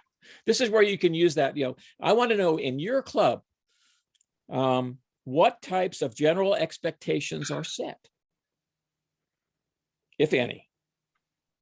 And how well do we follow through? That's what that little form was for. If you want to, you know, if you've got an input for your club, you can fill that form out if you want to. It's up to you if you wish to do that. It's not required, you know. But the thing that I'm most interested in now is to know is for your club, what expectations are set. Let's focus. You know, it can be new members, it can be existing members. Those are the two I want to focus on. You know, the community, so on and so forth. Yeah, that's important too. They have expectations about Rotary as we are increasing, you know, going back to what Dom was talking about in the previous lesson on public image. We're always trying to get the community to know more about Rotary, aren't we? You know, because the more they know, the better the chances that maybe some of them will join us. But now we need to make them stay. So how can we do that? So what I want to know is, for your club, do you have any specific or general expectations for new members that come in? I have something I'd like to share. Every club has Rotary University, and it's a wonderful tool for individuals to receive a bachelor's degree, a master's degree, a doctorate in Rotary. Yeah. And it's all spelled out and available for us. Cool. And you implement that? You use that in We your do club? implement that. And the beautiful thing is, it is a member's responsibility to stay engaged, but we certainly have to provide mentors who encourage them to stay engaged. But everything is spelled out through Rotary University, and I encourage you to go look for that. good Okay, tool. but now I want to focus on expectations. What are the new members or even existing members, do they have expectations, and has the club done anything to fulfill those expectations? Well, hey, Bruce, I think that new members oftentimes, and current members oftentimes are interested in Rotary because of all of the service project opportunities. And that can draw a lot of folks in. However, our club has become a little self-aware because I think what happens is we have 87 members and I think 20% lead and do a lot of the work. And yes, adults are responsible to become active, but I think that we have been quiet about asking new members to take a little bit of leadership or to join a committee. We assume that they're comfortable doing so, but after a year or two, they see the same people doing everything, and that can, They don't get an opportunity to No, they participate. don't. Right. Yeah. So our club needs to be better at that. Right. One of the things that can help is something that Jeff just completed with our club, which was a survey of the club. Jeff, do you remember real quickly the top 3 things that expectations of, the things that our memberships wanted to be involved in? I know fellowship was number 1. If I understand your question, there were 2 questions. One is basically, why did you join? And the second question is, why are you still a member? Because it can change. Yeah, this is right And- along the lines we're talking about. Right. So the why did you join, the top 2 that were far above any of the others were service and fellowship. Right.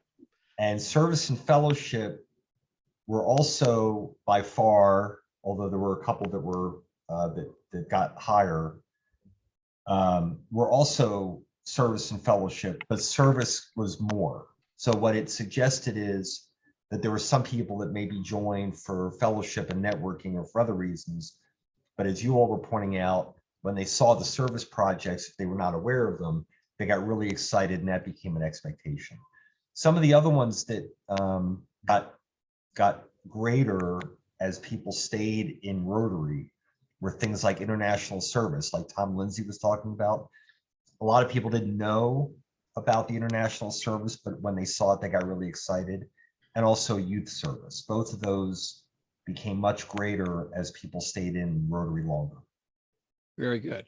All right, that's an example. And so what we're after here is we need to realize that existing members have expectations, but we're trying to also draw in brand new, new members, and we want to keep those new members.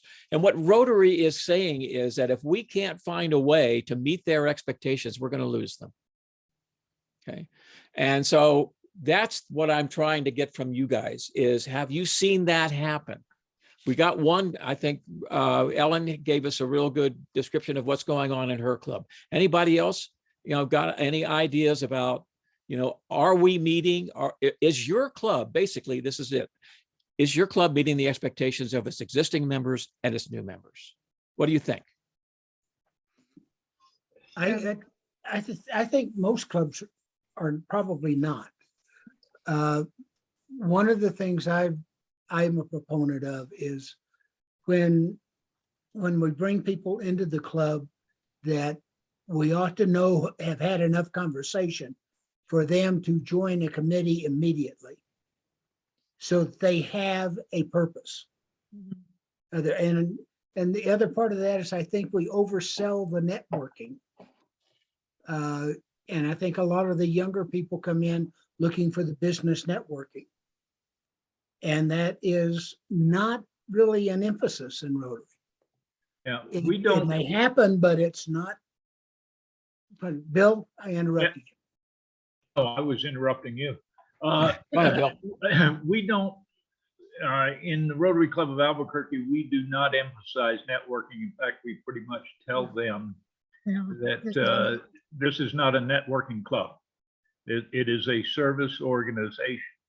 And the biggest thing that, one of the things that I liked earlier on when I first joined back in 2000 was the fact that you could be of service either with your treasure or with your time.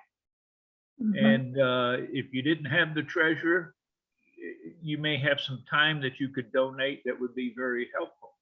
Now, in today's day and age, with the cost going up, we just recently had an increase in fees or whatever, and we ended up losing some people. And so a part of it is, you know, and and there are people that are not working, and evidently so my question is, what are we doing? You know, we're giving away money to others. What are we doing to keep the younger people who haven't made it yet? Yeah, my dad said the difference between Rotary and Kiwanis were both service clubs. It's just the Rotary was the rich man's club. And we got to get away from that more to the service, I think. And what are we doing to keep the younger people who haven't made it yet, and the older people who may not, they may have made it, but now they're in they're living on their income, and they're concerned with inflation. That's right. And so, Bill, may I ask? Oh, yes, go pardon ahead. me. I just wanted to ask Bill if he had like an angel fund at his, you know, at your Rotary, because we do have an angel fund. And if some of our younger people or folks on a fixed income, they only have to approach the president and I believe the treasurer, and we make sure that our angel fund will pay their dues. Well, I wish I'd known about that. I'd approached my president a long time ago, but no, Yeah. I'm not aware. Maybe Mark or Dom or can tell me, but I'm not aware of an angel fund. We have one also, and we also have a system where you can opt out of lunches, so you're only paying the dues. It's Yeah, about- we did the opt out of the luncheon.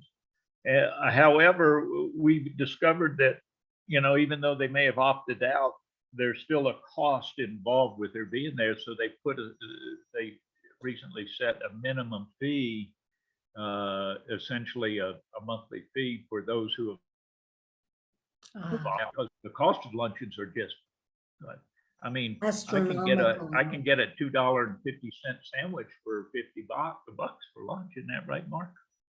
Yeah. 40. So we're getting a little bit off track here. Sorry, but we did. That's okay. Yeah. Bill, one of the other things that you can do is you can give them a leave of absence. Okay. Until things get better. And we do that. Yep. We do that, yeah. And that's about as far as you can go. What I want to do now is we're getting close. I only got 20 minutes left. Man, time flies when you're having fun. So what I want to do is I want to break you up into groups, 3 groups. And so Tom and Sonny, would you take one group? And let's see, who else we got? Oh, and is Tom Litzy? Let's see. Tom, are you still here? Tom, would you take one? And Dan. Sure. And here's what I want you to do. I just want you to go and I want you to come up with 3 activities. This is as a group, 3 activities that your club could realistically do to meet the expectations of either an incoming member or an existing member. So I'll need somebody to be a scribe and to brief back to us when we get back together. You'll be able to break for 10 minutes. I have about 18 minutes left to go. So I'll give you 10 minutes, then we'll bring you back and then you'll report back. Okay. Are there any questions about what the task is? Okay, and the facilitators are Sonny, Dan, and Tom. Correct. Okay, here we go, folks. We go.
Oh, Jeff, how do I get to another room?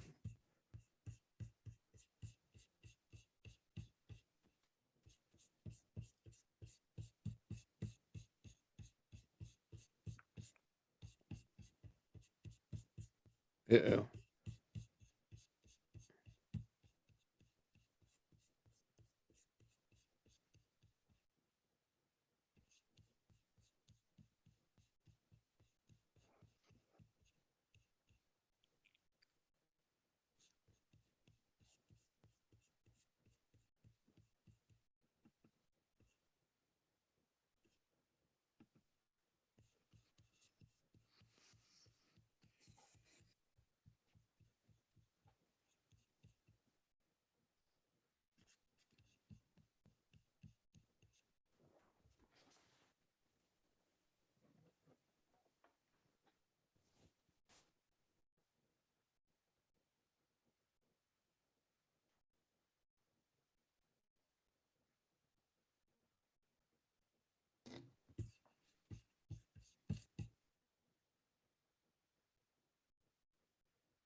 Thank you very much and have a great day.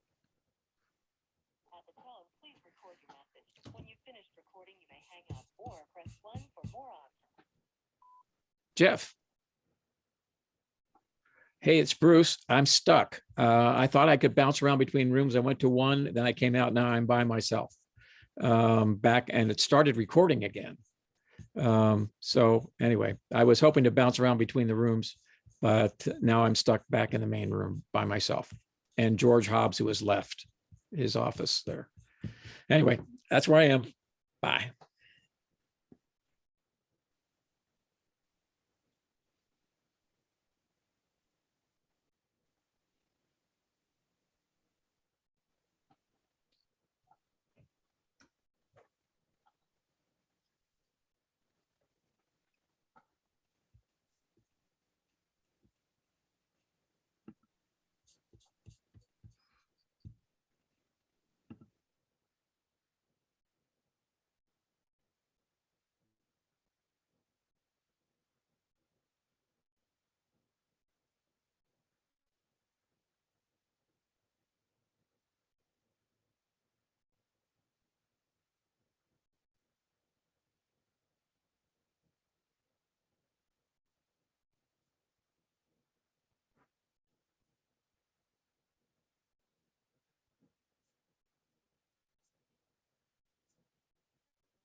Oh, crap.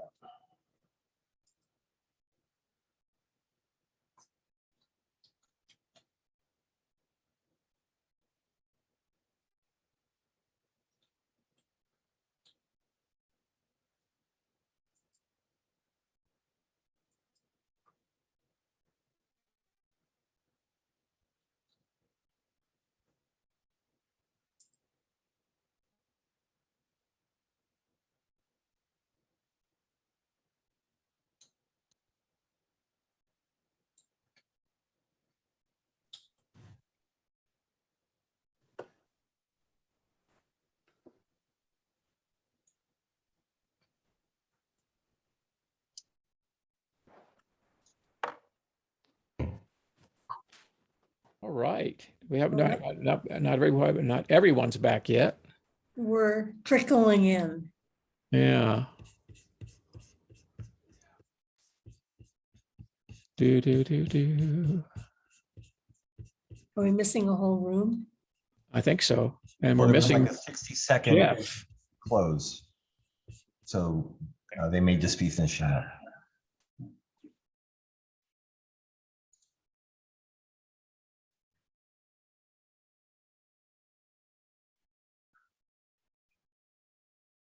Well, they should automatically join us, right? Yeah, in 10 seconds. Oh, 10 seconds. Oh, okay. There they come. 9, 8, 7. All right. Welcome back, everybody. Group 1. Let's hear from you, please. What'd you come up with? What kind of expectations do you think would work for your clubs? Was that my label? I think so, Tom. Okay. You're always number one, Tom. Well, they had a lot of good ideas. Number one, take a Rotarian to one of the fundraising events. Just get them the idea of what the fundraising is, and they'd be comfortable. Another one was to basically, this Rotarian was involved in writing invitations to dinner that celebrated triathletes. But what it is getting, and with another Rotarian, getting a Rotarian immediately involved in some type of project and active participation like that. A mentor for conversation. A new Rotarian can come and not know who to talk to or what to do. As much as we hate to say it, there are tables that are closed. You don't want that, but maybe help break into that and get a member comfortable in speaking and visiting with others. Understand the club culture, that can change. It is a changing dynamic. Our club went from a larger club to a smaller club, so it's a different culture. Icebreaker in the dead time you have before a meeting, just to discuss things and talk a little bit. So my club, we were all disconnected. We had 2 young leaders that started, rather than a program once in a while, have a game we participate in, and everything from line dancing to whatever, to get everybody kind of socially used to each other again, and some smiles. So those are the basic things. There's some other things too, but everything involved getting that new member and your existing members excited and involved in your club. Very good. Thank you, Tom. Okay, group 2. Who was Yeah, I think you're. Yep, Dan had our group, and I took the notes, and if anybody wants to jump in from my group or our group, and if I don't get this quite right. Mark started off by saying that he thinks that we need to have events that are purposeful, and they're purposeful in connecting new and existing members. We need to be honest about inclusion. We need to create a comfort level within the clubs that shows that interconnectedness so that they are comfortable being there. We talked about, Ellen talked about our club has an information committee, which I'm sure many do, where we talk to them, but then it's important that we follow through with those things that we tell them at the information committee. Donna talked about an activity that they do that's hands-on service, and it is an opportunity to share. They went to all the schools in the area with fruit and cheese platters with Rotary symbology on them to reward the hard work that teachers have done. And she said that the teachers were so very responsive to that. And we talked about vocational interest. Do we still do that? Some still do the vocational talks. We talked about vocational speed dating. We talked about red napkins at new member tables and new member tables completely. Bianca made a point about when she first joined her club, she made a point of sitting at different tables so that she could get familiar with folks. And she also said a little bit later that because we were talking about the fact that we lose people is often because not every person makes a good Rotarian. And someone had told her that. And we need to be, Dan said we need to be honest that not everyone is a good fit for Rotary. Joanne talked about there seems to be a focus on new members and not existing members. And Dan said, yeah, probably, but we could do the same activities for those two. And then Joanne also said that there was a way, because we talked about what about those older members, those guys, you talked about the closed table.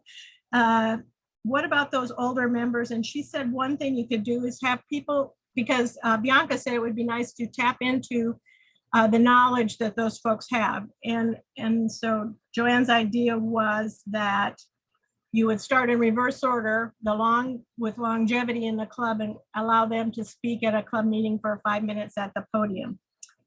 And I think that's all I have. Does anybody from group 2 have something that I didn't get?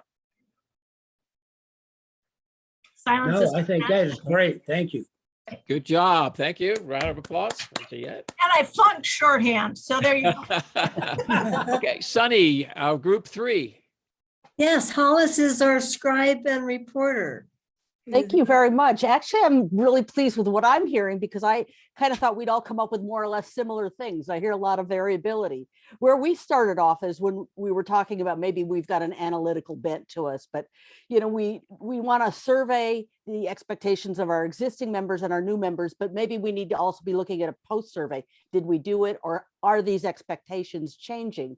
There was a strong emphasis with lots of examples of how to make the meetings fun, you know, so whether it's and it may be just not the meeting, but other activities, whether you're going to a ball game, whether you're going to movies, something. So fellowship, really an emphasis of that. And I like the words that Sunny used to say, sort of shake it up activities, you know, and she mentioned that the idea of a pop-up guest, so that somebody that's special, that has an opportunity, just anything to kind of create a little bit of variability, but fun. And I think the last one, which I still can't read. Okay, so how making our members have an assignment to something very specific to a committee, and perhaps that changes over time, or you get invited or you get dragged along to a different committee so that you get exposure to different kinds of activities as your interests may change or your skills are applied in new areas. Very good. All right. All those are very, very excellently done. Good job, everybody. I just want to leave you with this. We're out of time. But I just want to leave you with this idea, and that is that Rotary International, when you look at their, you know, where they're coming from, is they desperately want to increase the number of Rotarians. Why is that? Well, more Rotarians mean what? Work. More work, Less more work for generating each more of us. money, more foundations, more money that's donated, and et cetera. So more people is good. For the last 20 years, we haven't done a very good job of that, especially with new members when we lose half of them in the first 3 years. So hopefully, if we can meet the expectations, we can keep our members longer, if not forever, you know, for as long as they want to be a member of the club. But hopefully that will be more than 3 years. Our club, for example, the one that Jeff and I belong to, when we have new members come in, we get with them and we find out what their expectations are. It's not so much, you know, hey, here's what we're going to let you, you know, what you'll be able to do in Rotary. It's what do you think Rotary is all about, and what do you expect to get from Rotary? And then we try to meet those expectations if we can. But we also tell our new members, here's what we expect of you as a Rotarian. Okay. We expect you to attend meetings. We expect you to get involved. We want you to get involved. We want to hear from you and what you want to do. Say this will keep people, hopefully, will eventually result in an increase even more in the number of Rotarians that we have. So that's my time. Enjoyed working with you guys on that, and I'll turn it back over to Dan. Thank you, Bruce. Thank you. Appreciate it. Bruce. And next is Sunny with Making a Difference. Making a difference, the whole reason we're here, right? Thank you very much, Dan. Hi, everyone. This has been a great group. I'm really impressed with the level of engagement and the wisdom of the various comments. And it reminds us that that's one of the important things about the Rotary Leadership Institute is the opportunity to share ideas and to feed off one another and come up with new possibilities.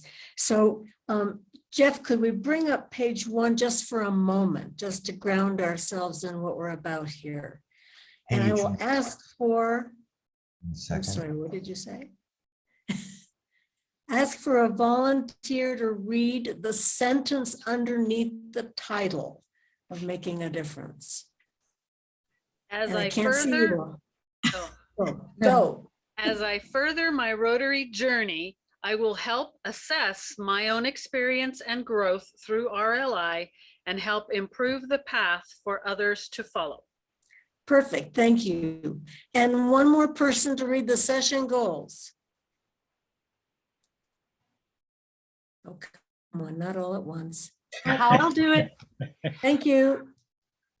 How can I, as a RLI participant, contribute to improving the RLI experience for others? Number 2, how can I use the ideas raised at RLI to improve my Rotary Club, other groups in my civic, social, or business life? And last, from your experience, analyze the strengths and the weaknesses of the RLI program and make some specific suggestions for improvement. Perfect, thank you. Jeff, could we have the full group back for a moment, please? Would you raise your hand if you have completed RLI or you're graduating today? I want to know how many people have seen the whole thing so far. A lot of us. Excellent. Thank you. So this is going to be a test of your recollection and your analytical skills, because you know RLI isn't meant to be a peak experience that you feel kindly about and then put on a shelf. This is supposed to be something that guides us and empowers us as we go forward. So I'm going to ask all of you, even those who aren't graduating, to really participate and to think about what difference RLI makes and what you're going to do by virtue of having participated. Those are the 2 questions we're asking ourselves. So let me start by asking the group as a whole and just so you know, if you look at the inserts, there's one that summarizes the whole curriculum on page 31, the undergraduate courses.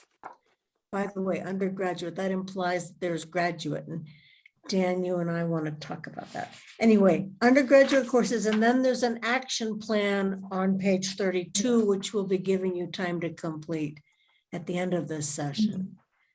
So thinking back, looking at your undergraduate courses, thinking back over your journey through RLI, does anything show up as memorable? What do you recall that was particularly interesting or useful or revelatory? Thank you, Jeff, but now I can't see everyone.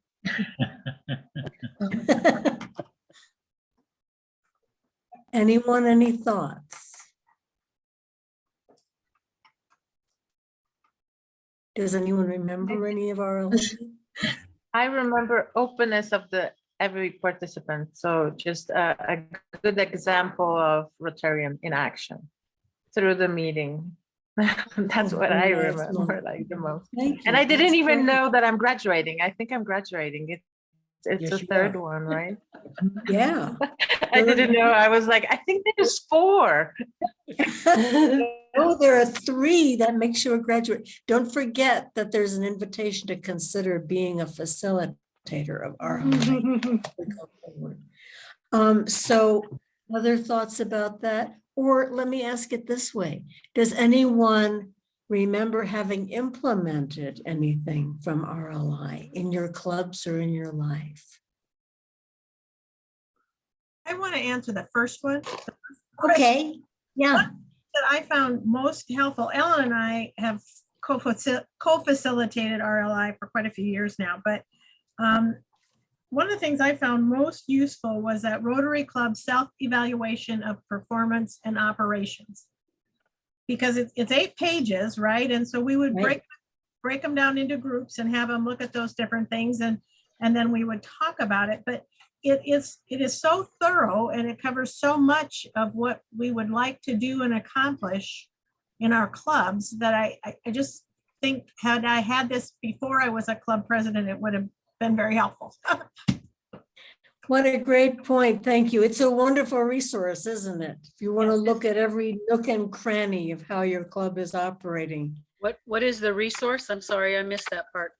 On page 9 of the participant handbook, I think in part 2, maybe. Okay.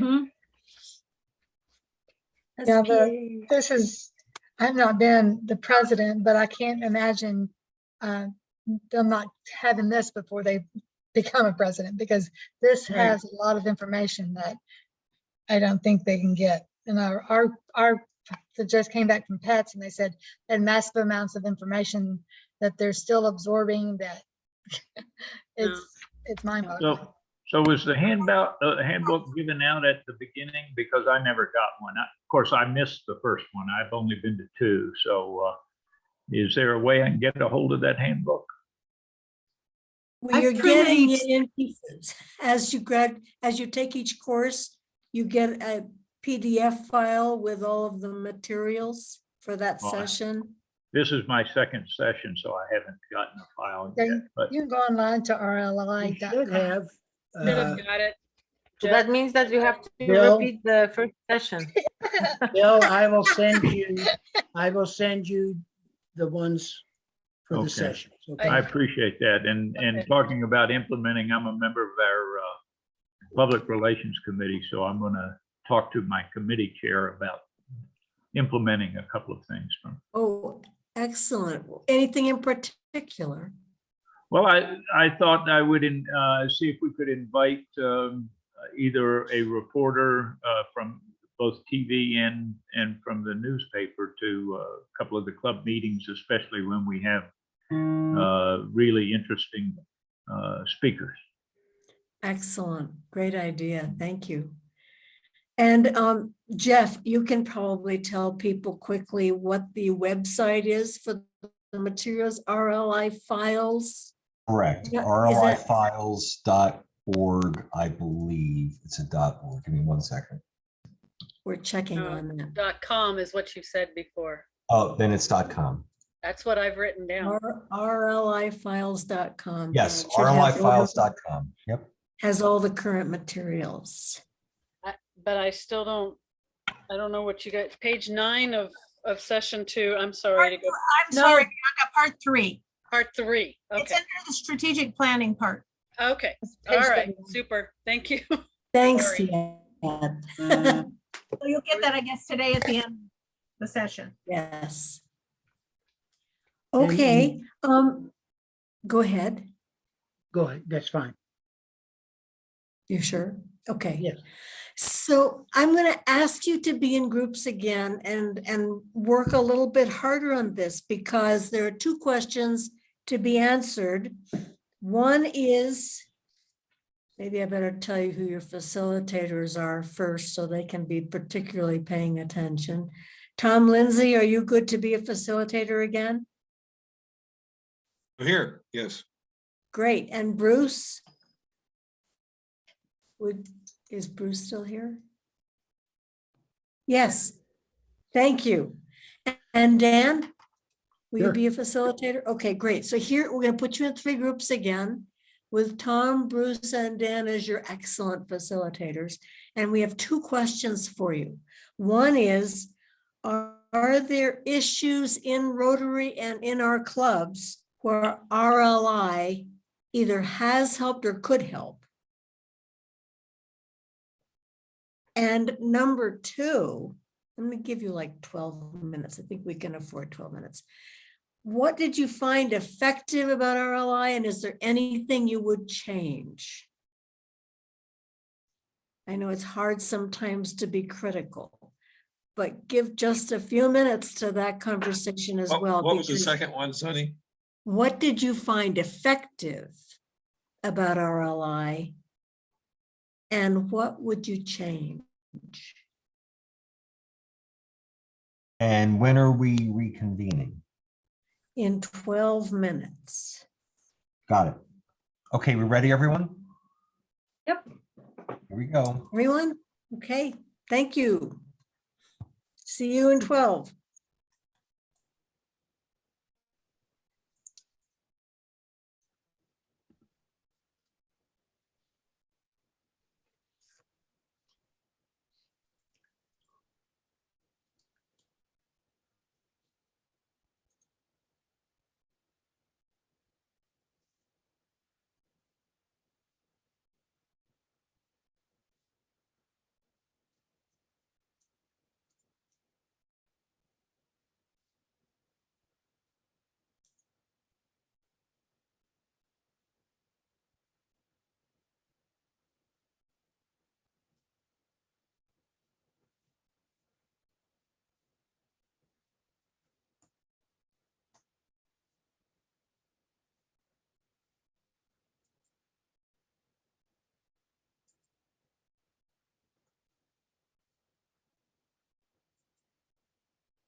Ava, are you there? We didn't welcome you before.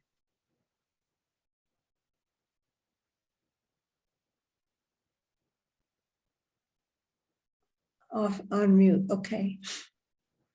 She may still be driving. Oh, maybe.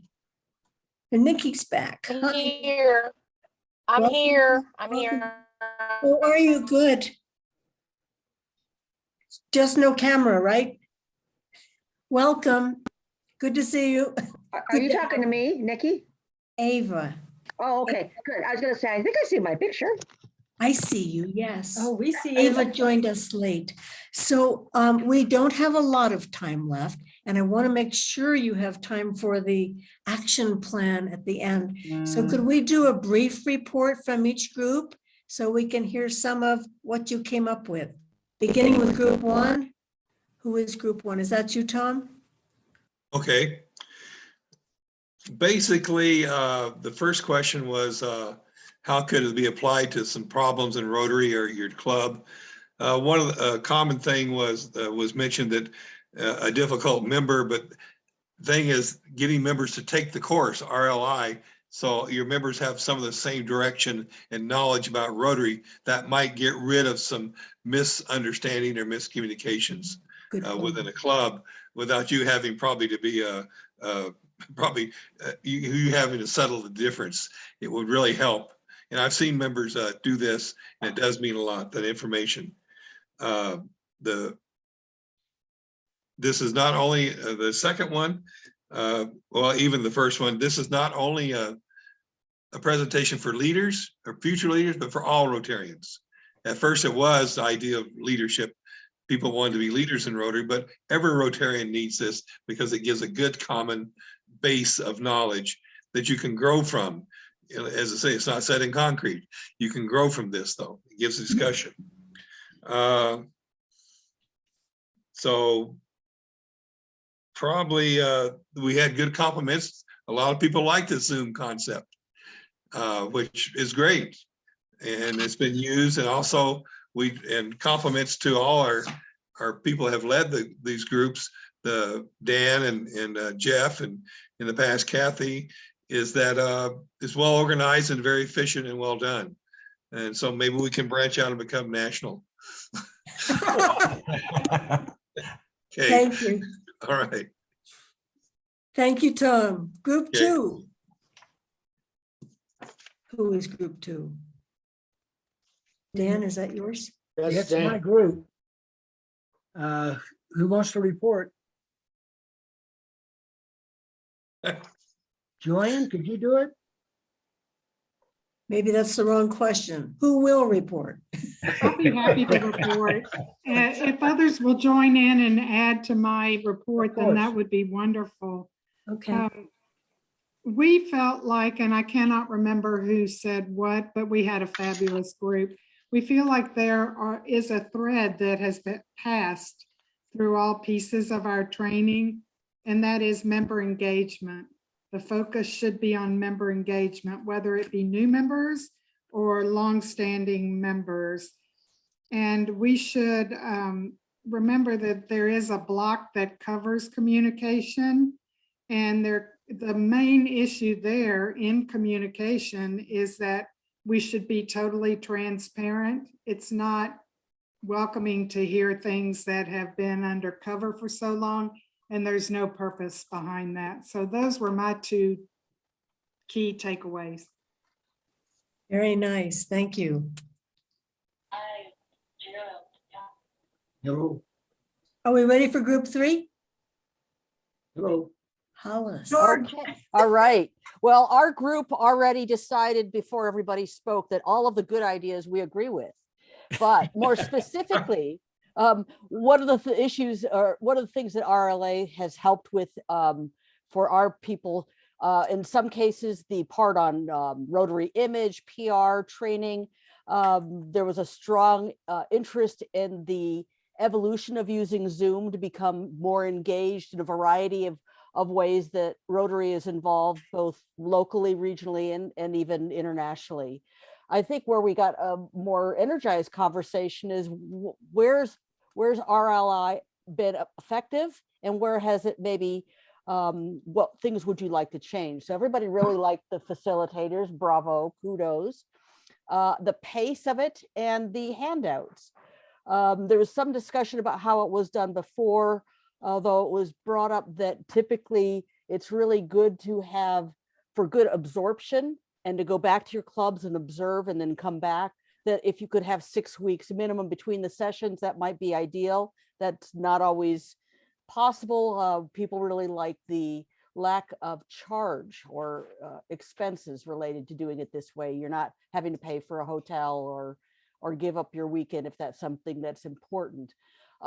We did have what someone said would be an unpopular change that they would like. I don't know that I agree. Is to extend the time, because the case studies are so good and so useful. And so maybe that's really something that can be incorporated into a graduate course, along with public speaking and our connection with Toastmasters. And I'm happy for anybody to input from our group that if they'd like to reemphasize something or anything I missed.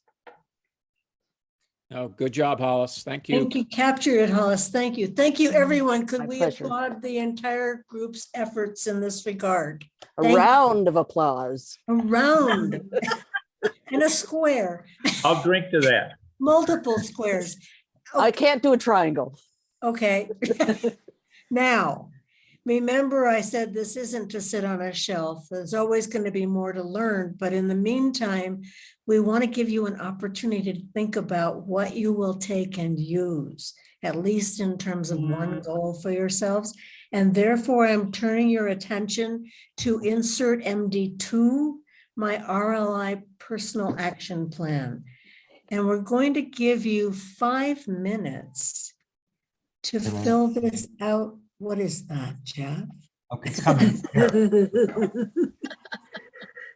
Thank you. And I already had my own. Other Deanna.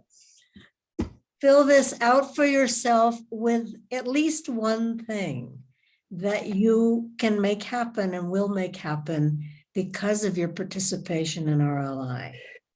So 5 minutes on this, and I do want to give you an opportunity to share a couple of things, at least some of you, before we leave. So we'll be quiet for a couple of minutes, 5 minutes now, so you can think and create. If you have questions, put them in the chat. We'll address them. Go for it.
Let's take one more minute and wrap it up.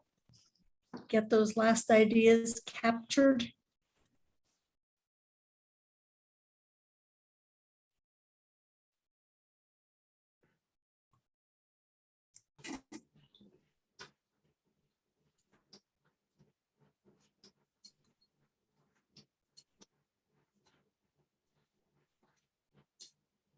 Thank you, Jeff, for the graduation cap recommendation.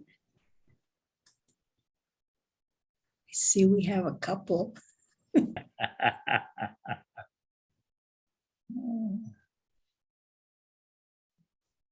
Find a real one since I can't do an electronic one.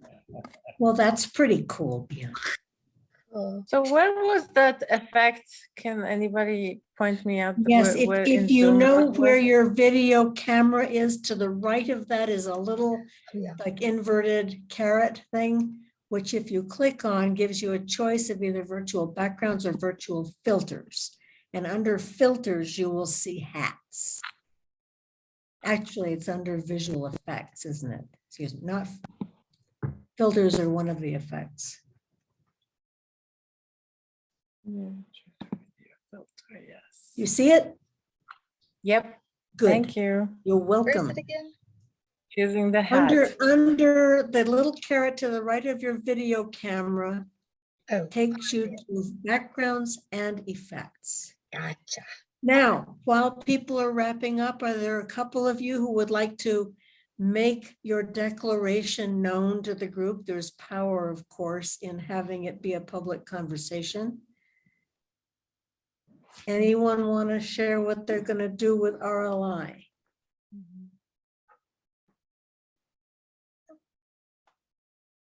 Well, I will. I'll jump in. Thank you, Mark. The one thing that came out, and again, it's part of that member engagement, but the thing that struck me as really, really critical is transparent communication, and how really, really important that is, especially when we find ourselves in a culture that is increasingly polarized, and how opaque communication only increases that. One of the specific ways that I take away from this is an idea that came up in one of our breakout sessions, and that is, as part of new member orientation, have an information meeting. We do Rotary University. We have ambassadors.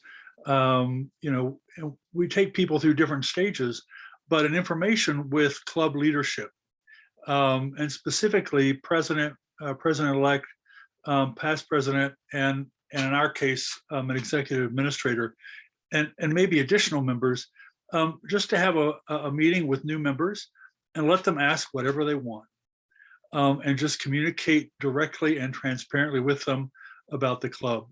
So that's one specific I'm going to take away. Very nice, Mark. Thank you.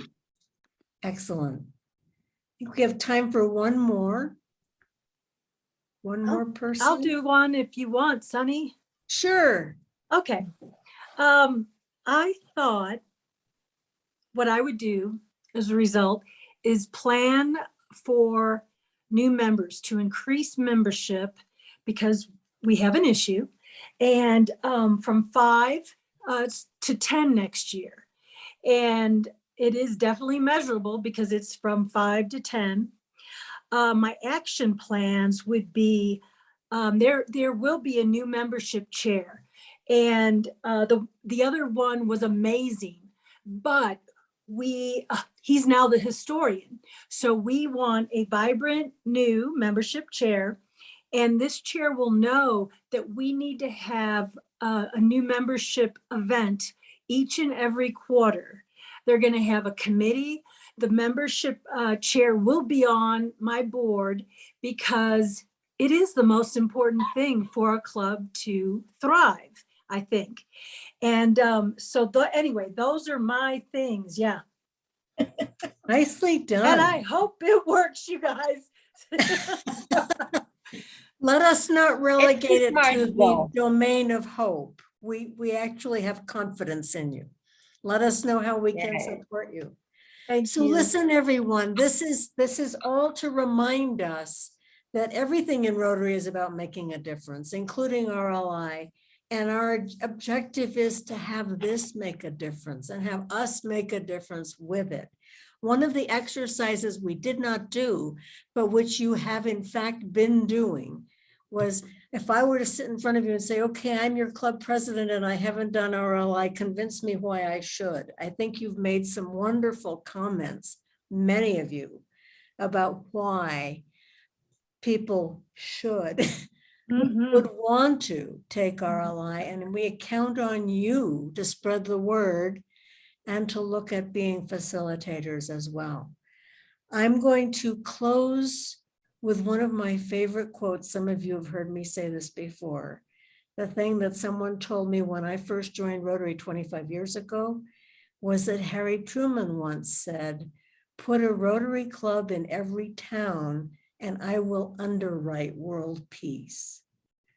Rotary has that kind of potential impact. It's up to us to make it happen. Thanks, everyone. Appreciate your participation. Governor Dan, back to you. Thank you, Sunny. Well, we come to the final part. Okay, so. The best part. Dun, dun, dun, dun. Along with Sunny's quote, I think there's something imparted that we need and should remember ourselves and impart to our members. I had an uncle who helped raise me. He had a third grade education, but he would always tell me, "Butch, you can pretend to care, but you can't pretend to be there." And I think 88% of life is showing up. So that's that part. Okay, we have people graduating.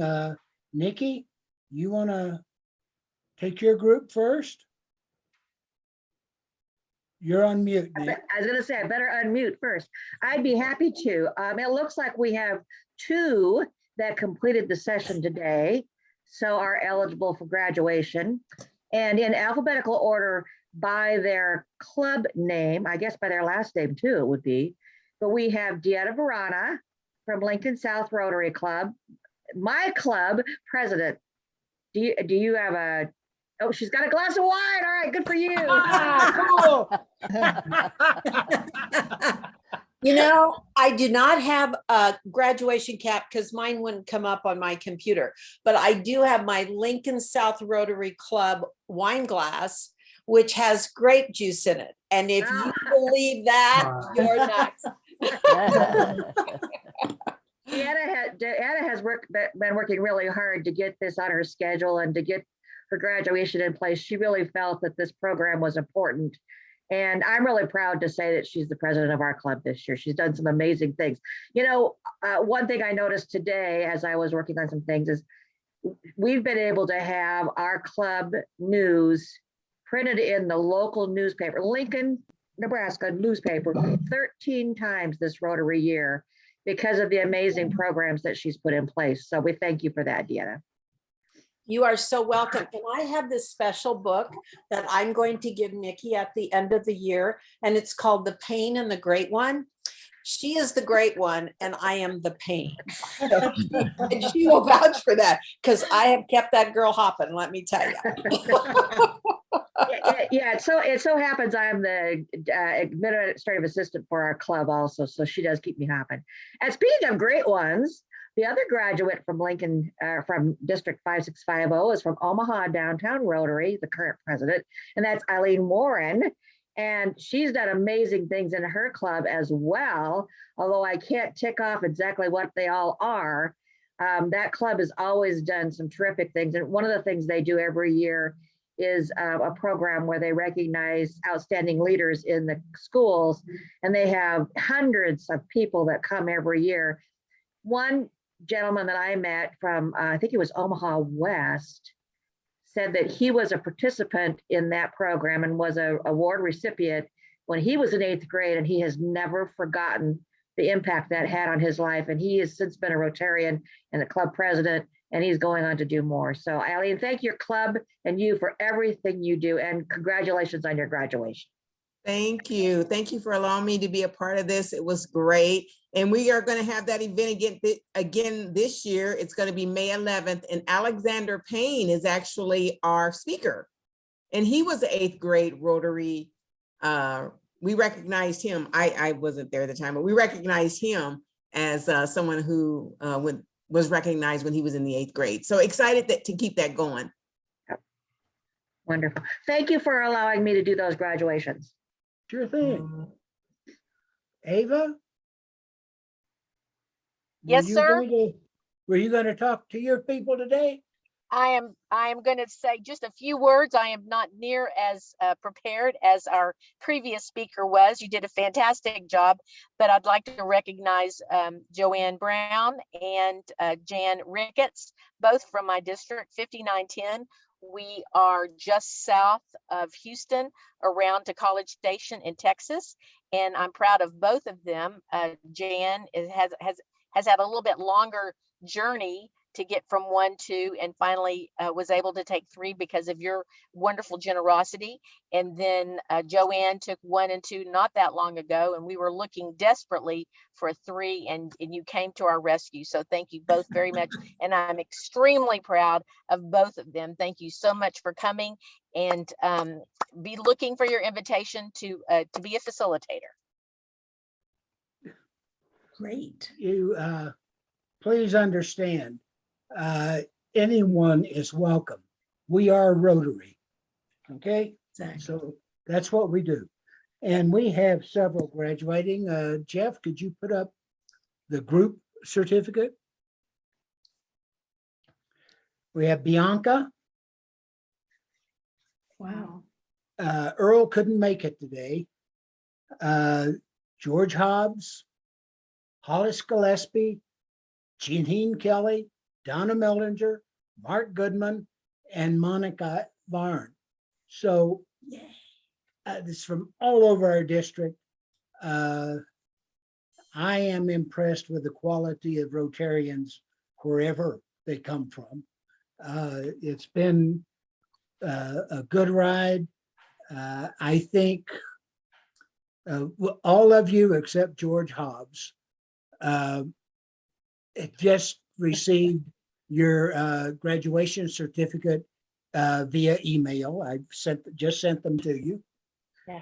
And George will get his Tuesday at the club meeting. So Congratulations. I thank you for that. Governor Bob, did you have a few words for us? I just want to congratulate all of our graduates. Thank you for your participation, all the time you spent, all your inputs. Go back and be a great resource to your clubs, to your district, and to Rotary International. Thank you, Governors Ava and Nikki, for encouraging your members to participate as well. Congratulations to you as well. Great to have you on board, and we look forward to further participation and partnerships with your districts. And to our training team that put this on, our RLI team, great job again. Thank you for all the work you put into delivering quality program for our members, so we can continue to grow in Rotary. And I look forward to continued participation. Thank you. Dan, can we get 1 or 2 graduation photos? Oh, yeah. So those of you who are graduated, if you have your Zoom hat or your real hat, and I don't think in Zoom you can move the tassel. But we'll accept that. All right. Not yet. At the count of 3, 1, 2, 3. And one more. 1, 2, 3. Excellent. Thank you. Thank you. I want to thank all of you, especially my team.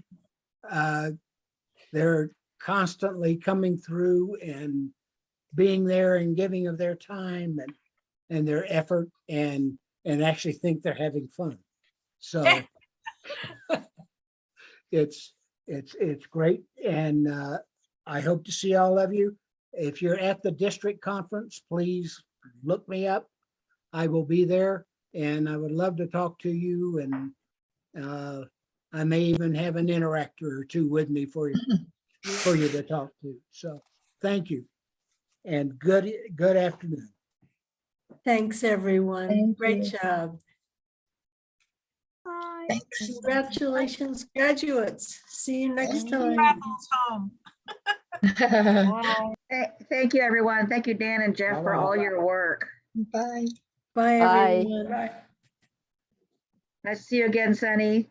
You too. Take care. Thank you. See you, Bruce. Bye.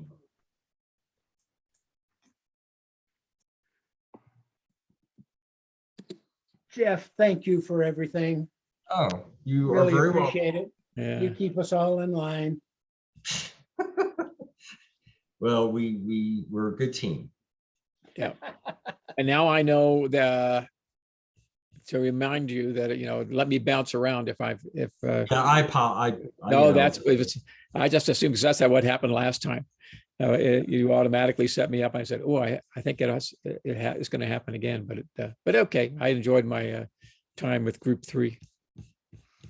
Cool. All right. Thank you, guys. Okay. Take care. Thank you. Jeff, I need to talk just a sec. Okay, hold on a second.